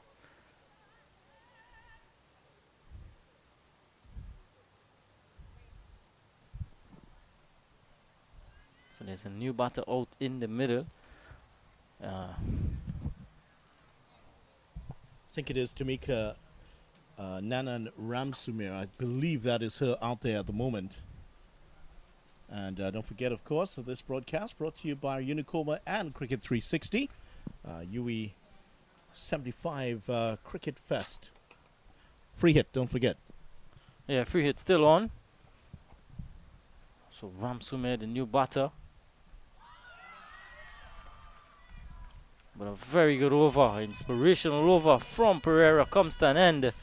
Well, she's hit the stumps, and but she's not going to move because it was the free hit, of course. But that was another good delivery there from Pereira. And the crowd, I think several in the crowd thought that, why isn't the batter walking away? But that's because it was the free hit. And there's the zing bails being put back up. She swung across the line of it. It hit the off stump, but it's not going to count. It was the free hit. There's Pereira, 1 delivery to go in her over. And again, she's on a good length, getting some bounce and enough to beat Ramsumir. So a dot to finish, 12th over at the end of it. It's UWI women looking to get 120 for victory, a 71 for 4. Just a 1 run in the over, and certainly the crowd are enjoying this contest here, which has taken a big turn. 1 wicket going down in that over, and we saw the wicket of Ramnath run out for 2 and a brilliant play by Brittany Cooper, and I'm sure that those people there enjoying the cricket and the music would have certainly enjoyed that play. Cooper taking the catch. It was a no ball. She immediately heard the call, and as soon as her feet hit the ground, there she was in that archer's position almost, making the throw, and ran out Ramnath, who was out by a significant margin. And credit also to Lafoucard for making the gather and getting the bails off in time. Excellent cricket all round. So it's going to be Harry Charan to continue as King is just getting inside the line and just shoveling this one behind square. Enough for her to pick up another couple of runs. There's another good throw from Sugrim. Bang on target. Yeah, Sugrim's in hitting the stumps all the way through this evening. She's quite a fine fielder. Steffi Sugrim played a big part for Trinidad and Tobago earlier this year in the Super 50 and the T20 Blaze. And certainly showing her what she's made of here today. But they really need to get rid of Stacey Ann King. King, when she first started playing, I think it was around 2008, she played in the Netherlands, and she was hitting so many sixes. The Netherlands players started to call her Christina Gale, in honor, of course, of the big-hitting Jamaican and West Indies player. And now less sixes here. She's of course retired now, but always a formidable player. Yeah, and she's guiding this chase expertly well as Stacey Ann King, 46 from 45. And this time she's just going across the line, agricultural, unlike her. But I like this from Harry Charando. She's just giving her the beat. Just asking her to play those big shots. Yeah, just slowing it up and just trying to entice her into playing those shots. And King just trying to, she shoveled one earlier, going for the slog sweep this time, missing. Oh, just past the backward point fielder. And scooted off the edge. And another couple of runs. It's John making the chase that time. And there were cries of catch it, but was well away from her. But great commitment shown in the chase. You can see why this Phoenix team are the national champions. Great level of team spirit among the players here. And several of the players, you can just the way they relate to each other. There's a lot more chat and chirp out there between them.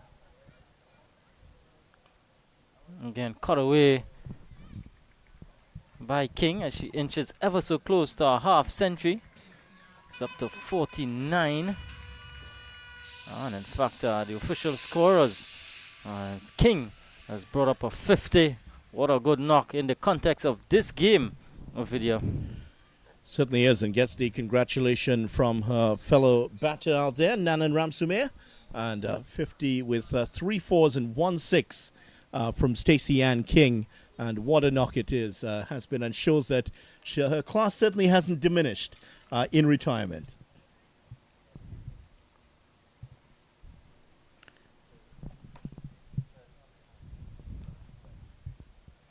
44 required from 44 deliveries, exactly a runner ball as Ramsumere is trying to turn this one on the onside and can't get a single. Oh, Lafoucard showing some football skills there, just flicking that up with the right foot and catching it. I'm sure fans in Trinidad and Tobago would be aware of Dion and Don Lafoucard, footballing playing brothers from a couple of years back. And just like that, a good delivery, but it's still able to get a single. And yeah, you know, when you bowl a good delivery and the batter's able to come through for a single, it's almost as though you get a bit, what's the word I'm looking for? It can be upsetting. It can be upsetting. It can be. Yeah, just to finish, Lafoucard, of course, not related to Dion and Don. Dion, fine coach, ended his playing career ended pretty early because of an injury, turned to coaching, formed the Lafoucard Coaching Academy. Recently would have been the technical director of TNT Football, and of course Don Lafoucard, very much a motivational speaker these days. I ran into him a couple of weeks ago. Good to see old Don Lafoucard. These gentlemen are here, all part of the crew for today's game, and they have those Unicoma signs or on their shirts on the front, part of the sponsor's message. And it's going to be Pereira again. And what a good first over it was from her. Just a single, and also had a run out in that over as well. So she's back for a second. But certainly King holding the key here for the UWI women. How badly would they want to get that wicket? Anyway, we'll do at this point.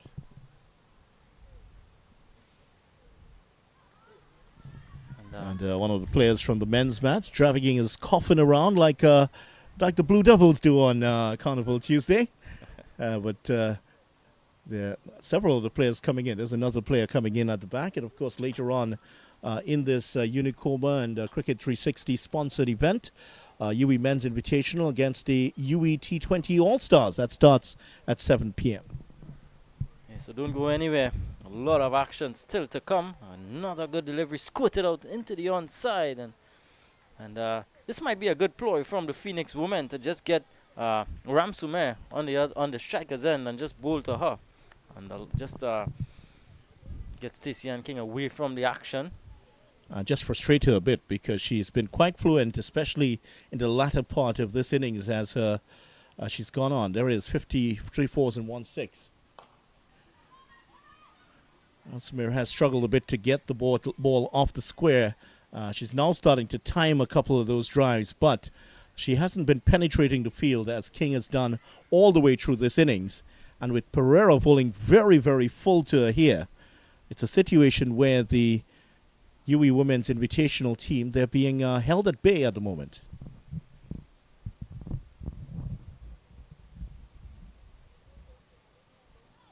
Another play and a miss. This is good stuff from Pereira. She's she's introduced late seam-up bowler, and she's doing a stellar job for captain. She's conceded the 1 run so far from 11 deliveries. She was very, very concerned about that drop catch and said she lost sight of it while she was getting in line with it earlier. And again, King not interested in the single. Of course, the final delivery of the over. So King playing the situation well. So 13 done. 78 for 4. 7 runs in that last over, Stacey Ann King. And some of the treats away to the right, popcorn, one of them, and a couple of other cameramen involved. There's Ricky, who usually shoots for one of the local stations here.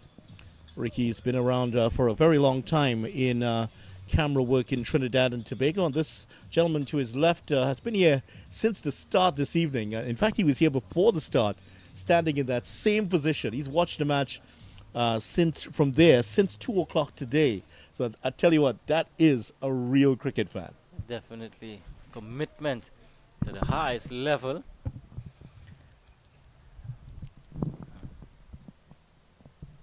Brianna Harry-Charan to continue. King is advancing. And the play and a miss. Good stuff from Harry-Charan. Slower through the air. Well, I tell you what, they may have missed out on a stumping chance there because Lafoucard was a little bit away from the stumps and had to actually throw the ball at the stumps. And King definitely had shimmied down the track. And I think they missed something here, UWI Women's Invitational. That was a stumping chance that has gone a-begging there. One that was sorely needed. Yeah.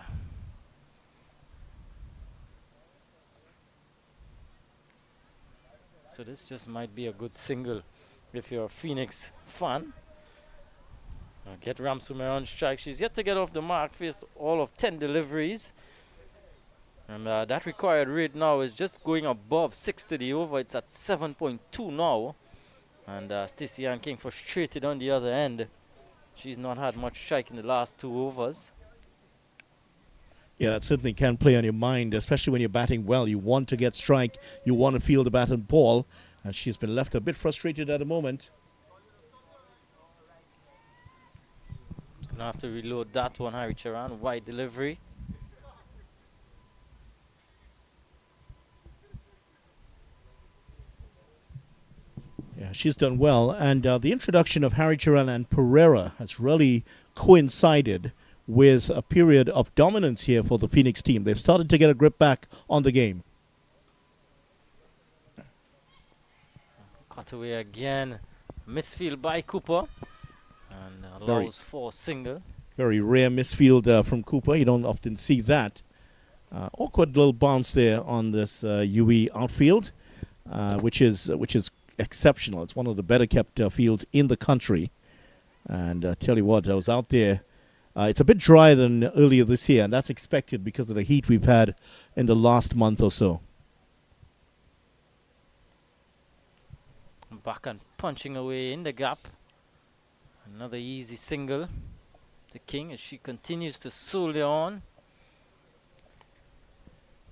And for those who are watching the now retired Stacey Ann King and wondering why she retired, because she still has so much to offer, and why she's still continuing and why she's still playing and looking so good is because she's very fit. She has a very, very strong training regimen, which I'll tell you a little bit about.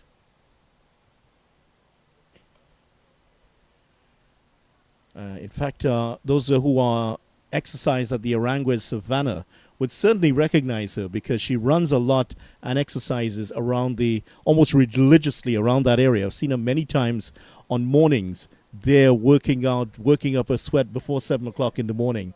Very, very fit indeed. She's also a physical trainer, so that does help. Interesting stuff of course. You always have those interesting stories in video. And always rely on you for that. She also played some football earlier in her career. Played for San Juan Jablote. I think I remember her playing maybe a couple of matches at national level. So she's one of those double internationals. And quite a talented young lady indeed. And this one is just pulled away behind square. And should come back for two. She's struggling here, Ramsume, and Lafoucault could not gather and get it back onto the stump. So another chance goes up begging. This time it was Ramsume, and she's able to complete two. A 15 done. It's 85 for 4. 85 for 4 here, and UWI women's team, they have been pulled back. Their scoring rate was way over 6 at one time. It's now gone under 6. So the Phoenix team started to bite. They're starting to pull things back here now. And Harry Chiran, she's bowled her 3 overs. We might have her on to bowl 1 more over. And we're going to see a bit more from her. There's also a couple overs for Pereira as the UWI women's team 85 for 4. And we welcome back Andrew Chan, who's in to do the last 5 overs. Good afternoon, Vidya. Good afternoon once again to all our viewers here. A shot of the UWI Sport and Physical Education Center, commonly called UWI Spec Vidya. And it's really a lovely facility, except when you have to do examinations in the big hall, which is behind us on the northern end, as that auditorium is used for examination purposes. That was Junior Maxwell, the coach of the Phoenix team, just in front, who you saw a couple moments ago, signaling 5 more to go. So he's just making sure his team switched on here. They know that there are 5 overs still to go. There are 35 runs required. Pereira, look at these figures. None for 1. She's conceded 1 run in the first over. She bowled a maiden the last time round. So this has been the bowler who has made a huge difference here. She did drop Stacey Ann King earlier, but she's come back well with the ball and has pulled her team back into this. Yeah, it's a competition on here, as this one is pushed into the leg side, and there is no run. Is that your way of saying game on? Yeah, of course. The chase is on, and it's all to play for here. King 52 or 52. It's been an excellent innings, but her team hasn't really supported as well as she probably would have liked. But she's still there, she's still fighting, and hopefully she and Ram Sumer can put together a partnership that can make this interesting.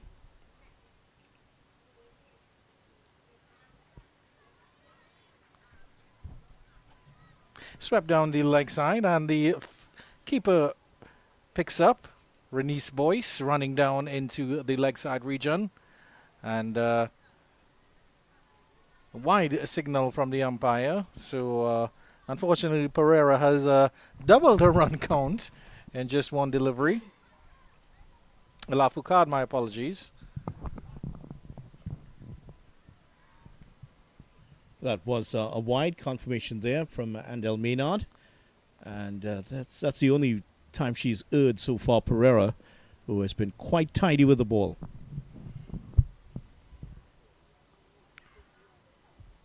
And it's cut away behind square. The chase is on. And Ramsamir should get 2 runs here. King was contemplating the third. That certainly wasn't on. A bit of a ball watching there by Ramsamir, maybe. But they just need to play sensible cricket. But that run rate is getting up to 6.64.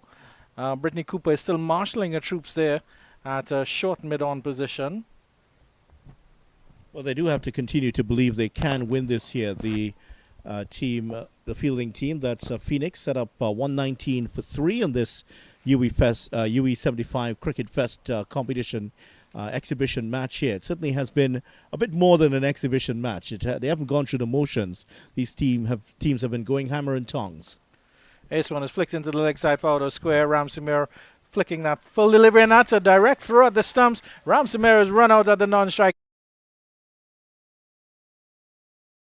Rule here. UWI women invitational slip into a little bit further trouble at 89 for 5 Vidya Ramphal. Stacey Ann King might be running out of partners. Well, that is an exceptional bit of play again here by Brittany Cooper. We had that run out of Ramnath earlier from the catch off the no ball. This time round, from sitting on the ground, she hits the stumps from almost square on. That is absolutely exceptional cricket there by Cooper. And tell you what, this woman, she's played so many times for the West Indies and showing her class. The 2016 World Cup winner, 49 ODIs, 76 T20 matches, and that is absolutely brilliant. Hitting the ground from a sitting position. That's something I don't think you practice a lot of, and she did it so brilliantly. And the other thing is, I mean, she did it brilliantly as well, Vidya, but it also looks so natural, even though it was an awkward position to throw from. And sitting down there to get that momentum and hit the stumps full on with one stump to aim at. As you quite rightly said, she would have been looking at that from that angle, from side-on angle. And Ramsamir, I really think Ramsamir could have put a bit of more effort to get into the crease, but there was an excellent work in the field by Brittany Cooper. You see the standards that are international and world class coming from her, and with Stacey King in the crease as well, though you can really see the quality that is there, and it's certainly something for these younger players to aspire to. Hanslal comes in. I think that's Crystal Hanslal. And Cooper showing her class once again. Just to be fair to the batter, she is carrying an injury. She usually is the wicketkeeper of the team, and she is carrying an injury. That's why she didn't keep earlier today. This one is tugged into the leg side. Long on comes around, and it's just a single for Stacey Ann King. Anna Maria Pereira keeping things fairly quiet here still, and Brittany Cooper is happy there. She's and she's geeing up a team there. She can see that. And certainly when that happens, when a fielding situation like that happens, what she managed to pull off, it really does excite the team. It really does get them up. And they say, hey, I can push to that level. I can be at that level as well. Hansal to face her first delivery from the dangerous Anna Maria Pereira. It's a wide delivery outside the off stump, flirting with that one. Nothing really there. Not taken cleanly by the keeper, but no damage to the score. What's been good about Pereira is her length. She's been either very full or on that hard length. That one, the last one, the hard length. Earlier she started, she was very, very full. King had to dig out a few on the line of the leg stump. And she's buried between those two lengths. And she has kept the batters at bay. 17 balls, just 6 runs conceded.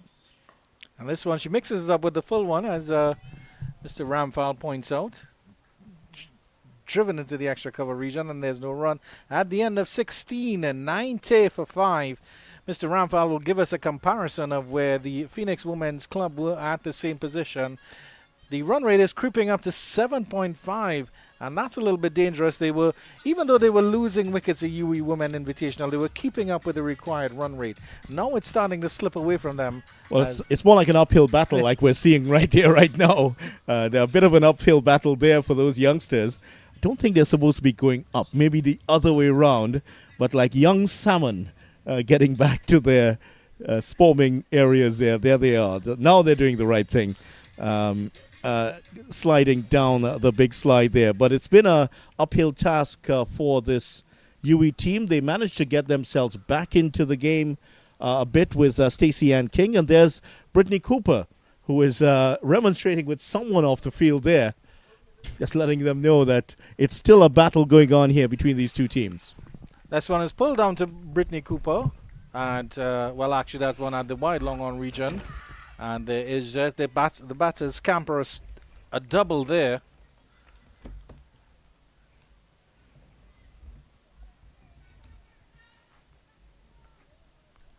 Bowler on the field for Phoenix. That's Harry Charan. And she's coming back into the attack. Last over of Harry Charan, just 19 runs off her first three. This one is tugged into the wide long on region again. Going for the height, Stacey Ann King. They're coming back for the second. The batter at the other end, and that throw comes in directly at the non-striker's end. But batter was in safely there was Hanslal. She called for the second one. She was running for the danger end. Stacey Ann King starting to look a little bit winded here, but we know she can push through that wall and definitely bring this home for her team, even if it's, as you mentioned, an uphill battle. Direct hit there, but Hanslal had to really hurry and got back in, just got back in ahead of the throw. It was a direct hit, but she has gotten back home and safely. Tugged, and this one is going down to the backward square leg position. This will run close to the boundary. The fielder does really well getting down there to get a hand to that one. Picks it up quickly and gets it the return back, and that was an excellent piece of fielding there by the number 20, and that is Steffi Sugrim running down there behind square on the leg side. Sugrim is exceptional in the outfield. The way she ran to get that one, she ran the curve like a 200-meter runner. The way that she got round the curve there, getting that, balancing the centrifugal and the centripetal forces very well, just angling her body, and just got the left hand down and pulled that one off the ropes. That was another bit of exceptional play there by Steffi Sugrim. What worked for her was to her left side, which is a stronger hand, and she did well to make the stop. It was right on the ropes as well, so she had to be very, very careful, because any misstep, it would have rolled into the ropes, because King certainly got enough of that one. This one is a slow delivery, played calmly out into the cover region, and they'll get a single. Scampered through quite quickly. Well, Harry Charan has had a few bad overs, but a few bad deliveries, to be honest. But she has bowled well all the way through, taken the pace off the deliveries. 27 runs off of 3.3 overs. I think she will be fairly happy with what she's done so far. Comes in again. This one is drifting down the leg side. This one will run fine as well. Will they get two for it? Hanslal wants the two, and she's coming to the danger end. The throw comes in. Lafoucault asks the question. The umpire at the square leg in the square leg region says no. Hanslal, she's very deceptive between the wickets, you have to say, Vidya Rampal, because she's been in a couple of close calls in the last couple of minutes, and yet she still gets in quite easily. Yeah, that was a little bit of a fumble there by the keeper, and Lafoucault just losing control of the ball. And remember, she's not the regular keeper of the team, so she's been drafted in to do the keeping duties here. And she didn't seem too happy with one of the comments made at her there. I think it's more disappointment in her own performance. The 100 up here for UWI, and they require 20 runs. So they're still very much with a chance here to win. This one is tugged into the leg side, going for the big old heave-ho. Hanslal just gets a inside edge, and that one dribbles out into the leg side. Rehearses the shot again. She probably wanted to flail that through cover. But more importantly, Stacey Ann King is back on strike. 60 or 57. It's been a monumental innings from her. She's really been the glue that held this team together and held this knock together. The run rate has dropped back to 6 runs and over. Harry Duran with one delivery to finish the 17th. And she goes high and hard over wide along on. Will that go for 6? We wait for the signal from the umpire. It is monumental from Stacey Ann King. Imperious even from Miss King. Look at this. It was tossed up, came down the track, and look at that. Got to the pitch of it nicely and lifted it over wide long on for 6 runs. And Stacey Ann King is taking the Phoenix Women's Club here, the UWI team, to victory at the expense of the national champions. And look at the over here. This has been quite expensive by Harry Charan. She's ended up with 1 for 36 off her 4 overs, and she was taken apart in that final over. A bit of a banana peel of an over there for the Phoenix team. Yeah, definitely. Well put together there, Vidya Ramphal. You don't want to skin open on that one. 13 runs required for victory, actually. Yes, it's 13 runs exactly required of the final 3 overs. So 13 runs of 18 deliveries. Let's see what Pereira can do if she can pull the stops out here. None for 6 of 3. This is a final over. Maybe we can get to see another over from Selena O'Neill back into the attack afterwards. This one is short and whipped away through the extra cover region. Waited on that one. Did Hanslau. Took an age to get to her. Certainly did, and that one, she's not the fastest of bowlers, Pereira, but what has worked for her is the lengths that she has used here. And really, you have to give a hand to Hanslau here, who has 5 off 5. She's done exactly what Stacey Ann King would have wanted. She hasn't been bogged down. She hasn't slowed down the run rate. In fact, she has been responsible for this run rate climbing back over 6. She's kept it going quite nicely. Here's Pereira again, and that's a wide delivery and signaled wide as Dustley. Don't want to be giving away those, Miss Pereira, at this stage of the game. But you're quite right with what you said about Hansel, and that would have taken the pressure off Miss King a little bit and just let her breathe a little bit instead of maybe feeling all the pressure on her shoulders. But I guess when you're the king, you have to make all these tough decisions with your Ramphal. Certainly it has been a regal performance here from Stacey Ann King. She's at the non-striker's end. 66 of 58. She's gone along just over a run a ball through her innings. But now, looking where she is now, she's started to accelerate and just at the right time here for the UWI Women's Invitational team. Yeah, timely boundaries from her, especially that 6 when the run rate was just getting 6 in the last over. When the run rate is creeping over 7, it's now down to 3.53. What can Pereira do? Golden arm here. This one is tugged into the leg side. That's a lovely shot there from Hanslau, and that's 4 all the way. Vidya Ramphal signals it before the umpire does because he sees that clearly. It's a beautiful slug sweep from Miss Hanslau. And Hanslau is proving to be quite a good cricketer here because she bowled well earlier in the innings, came in at a critical time for the UWI women's team, put in a very good performance with the ball, and now she's showing she is more than useful with the bat. That was a very good shot there. Now remember, Pereira has only given up 6 runs in her 3 overs previously. Now look where she is now, and that's runs off the bat there, mainly from Hanslau, who is now also gone better than a run a ball in the innings so far. They're just 6 away from victory. So a wide delivery to follow up from Pereira, and she won't be happy with that because that's just another free run and free delivery for the UWI Women's Invitational. And it just shows the strange nature of this game, Vidya Ramphal, because when Shalini Samaru got out earlier, you thought that Stacey Ann King might have been in some trouble without any partners. And the UWI Invitational, they've lost wickets regularly, but they maintained the run rate up to this point, and then when it got out of hand, they had it controlled. Now it's down to 1.88 as Pereira comes in. Nice drive, pleasant from Hanslau. Misfield, didn't quite get to that one, Pereira, in her follow-through. But an easy single here for the UWI Women's Invitational. And Miss King is on strike and can finish it off with one lusty blow. Just 4 runs needed here. Stacey Ann King. She won't want to give it away at this point. She want to come out not out. 66 of 58 deliveries. And, of course, she's going to be on the Super 50, I'm sure, on the Super 50 commentary teams that are coming up pretty soon. But just a timely reminder of her skills as a cricketer, especially with the bat in hand. Just 4 remaining for victory. Tries a reverse sweep. And Mr. Rampal, I think you called it wrong there because you said you'd like to close it off. And trying to reverse sweep, that bobbled up into the keeper. And I don't think you're happy with that one at all. Well, I'll tell you what, that would have been an interesting call if that had been caught, because that came bat onto helmet and then onto the ground. So that would have been an interesting one for the umpires to adjudicate whether that would have been out. Unfortunately, it didn't drop into the gloves of Lafoucard. Just 3 runs remaining now.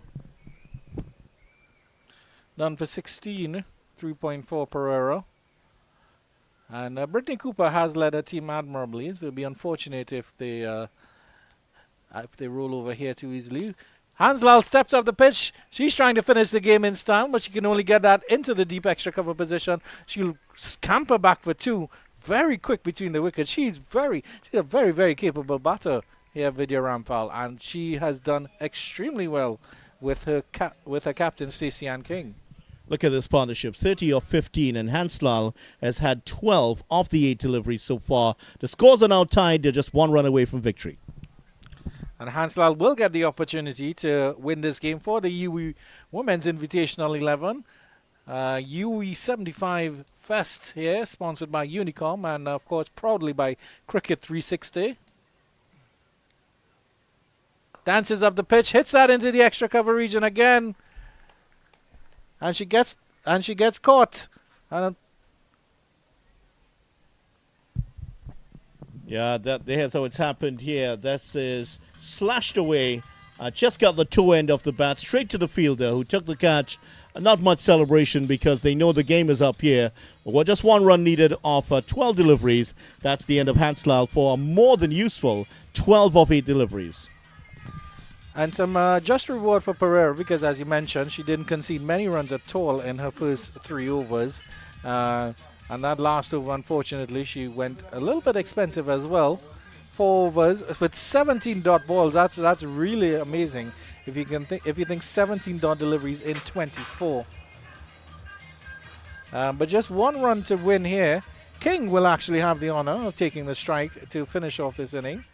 Pereira, shot up Pereira. She doesn't look very happy with herself, and it could have been such a different game had she held on to that difficult catch to dismiss Stacey Ann King off the bowling of Brittany Cooper. Well, here's young Jodan. We've been talking about Jodan through the match. She's a young artist, Michaela Jodan, and she may not get the chance to put the final stroke on the masterpiece. Masterpiece indeed. Well, she'll certainly be happy how her fellow artists have performed and bringing her into this stage. And she's just the final framing, as it were, by Miss Jordan.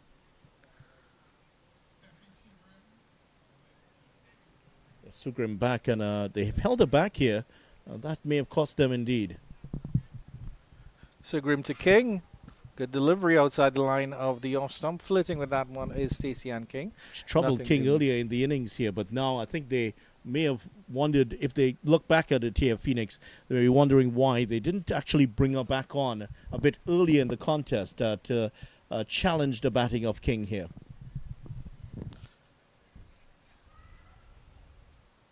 Tugs this one into the leg side. It gets past the inside ring and will race away to the ropes. It doesn't. I don't think it'll quite get to the ropes, but it'll certainly get the one needed for victory here.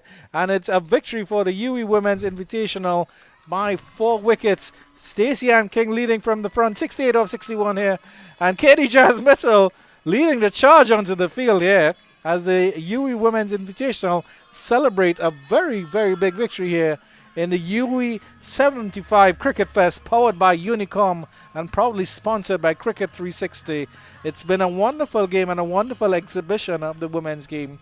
Shania Abdul in the first innings for the Phoenix Women's, hitting that 45. Brittany Cooper with a lovely little cameo at the end. You think maybe she could have come on for a couple overs earlier and maybe do some damage and push the Phoenix Women's up to maybe a 130 or so.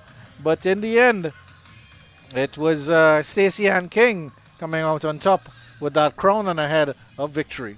68 of 61 deliveries for Stacey Ann King, and certainly a deserved player of the match in this UE 75 Cricket Fest. And look at that inning, 68 of 61, 3 fours and 2 sixes, a strike rate of 111.48, and also taking none for 12 off her 2 overs. She didn't take a wicket, did her part with the ball. Also a fantastic performance from Stacey Ann King, and a pretty good performance from her team, the UWI Women's Invitational team, in getting this 4-wicket victory here today.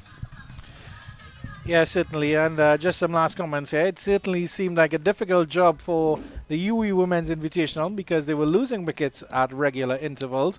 But Stacey Ann King was able to close it off. And it turned out to be a bit of a romp in the end, because even though they've lost 6 wickets, they've won it with at least 2 overs to spare. And it's a wonderful victory for the UWI Women's Invitational. Won by 4 wickets in this game. And they're chasing down 120 with consummate ease. We'll take a short break here right now from the Sir Frank Worrell Field here at UWI St. Augustine, University of the West Indies campus in St. Augustine, for the second match that will be coming your way in the UWI 75 Cricket Fest, powered by Unicom and brought to you on Cricket 360, proud sponsors of this tournament.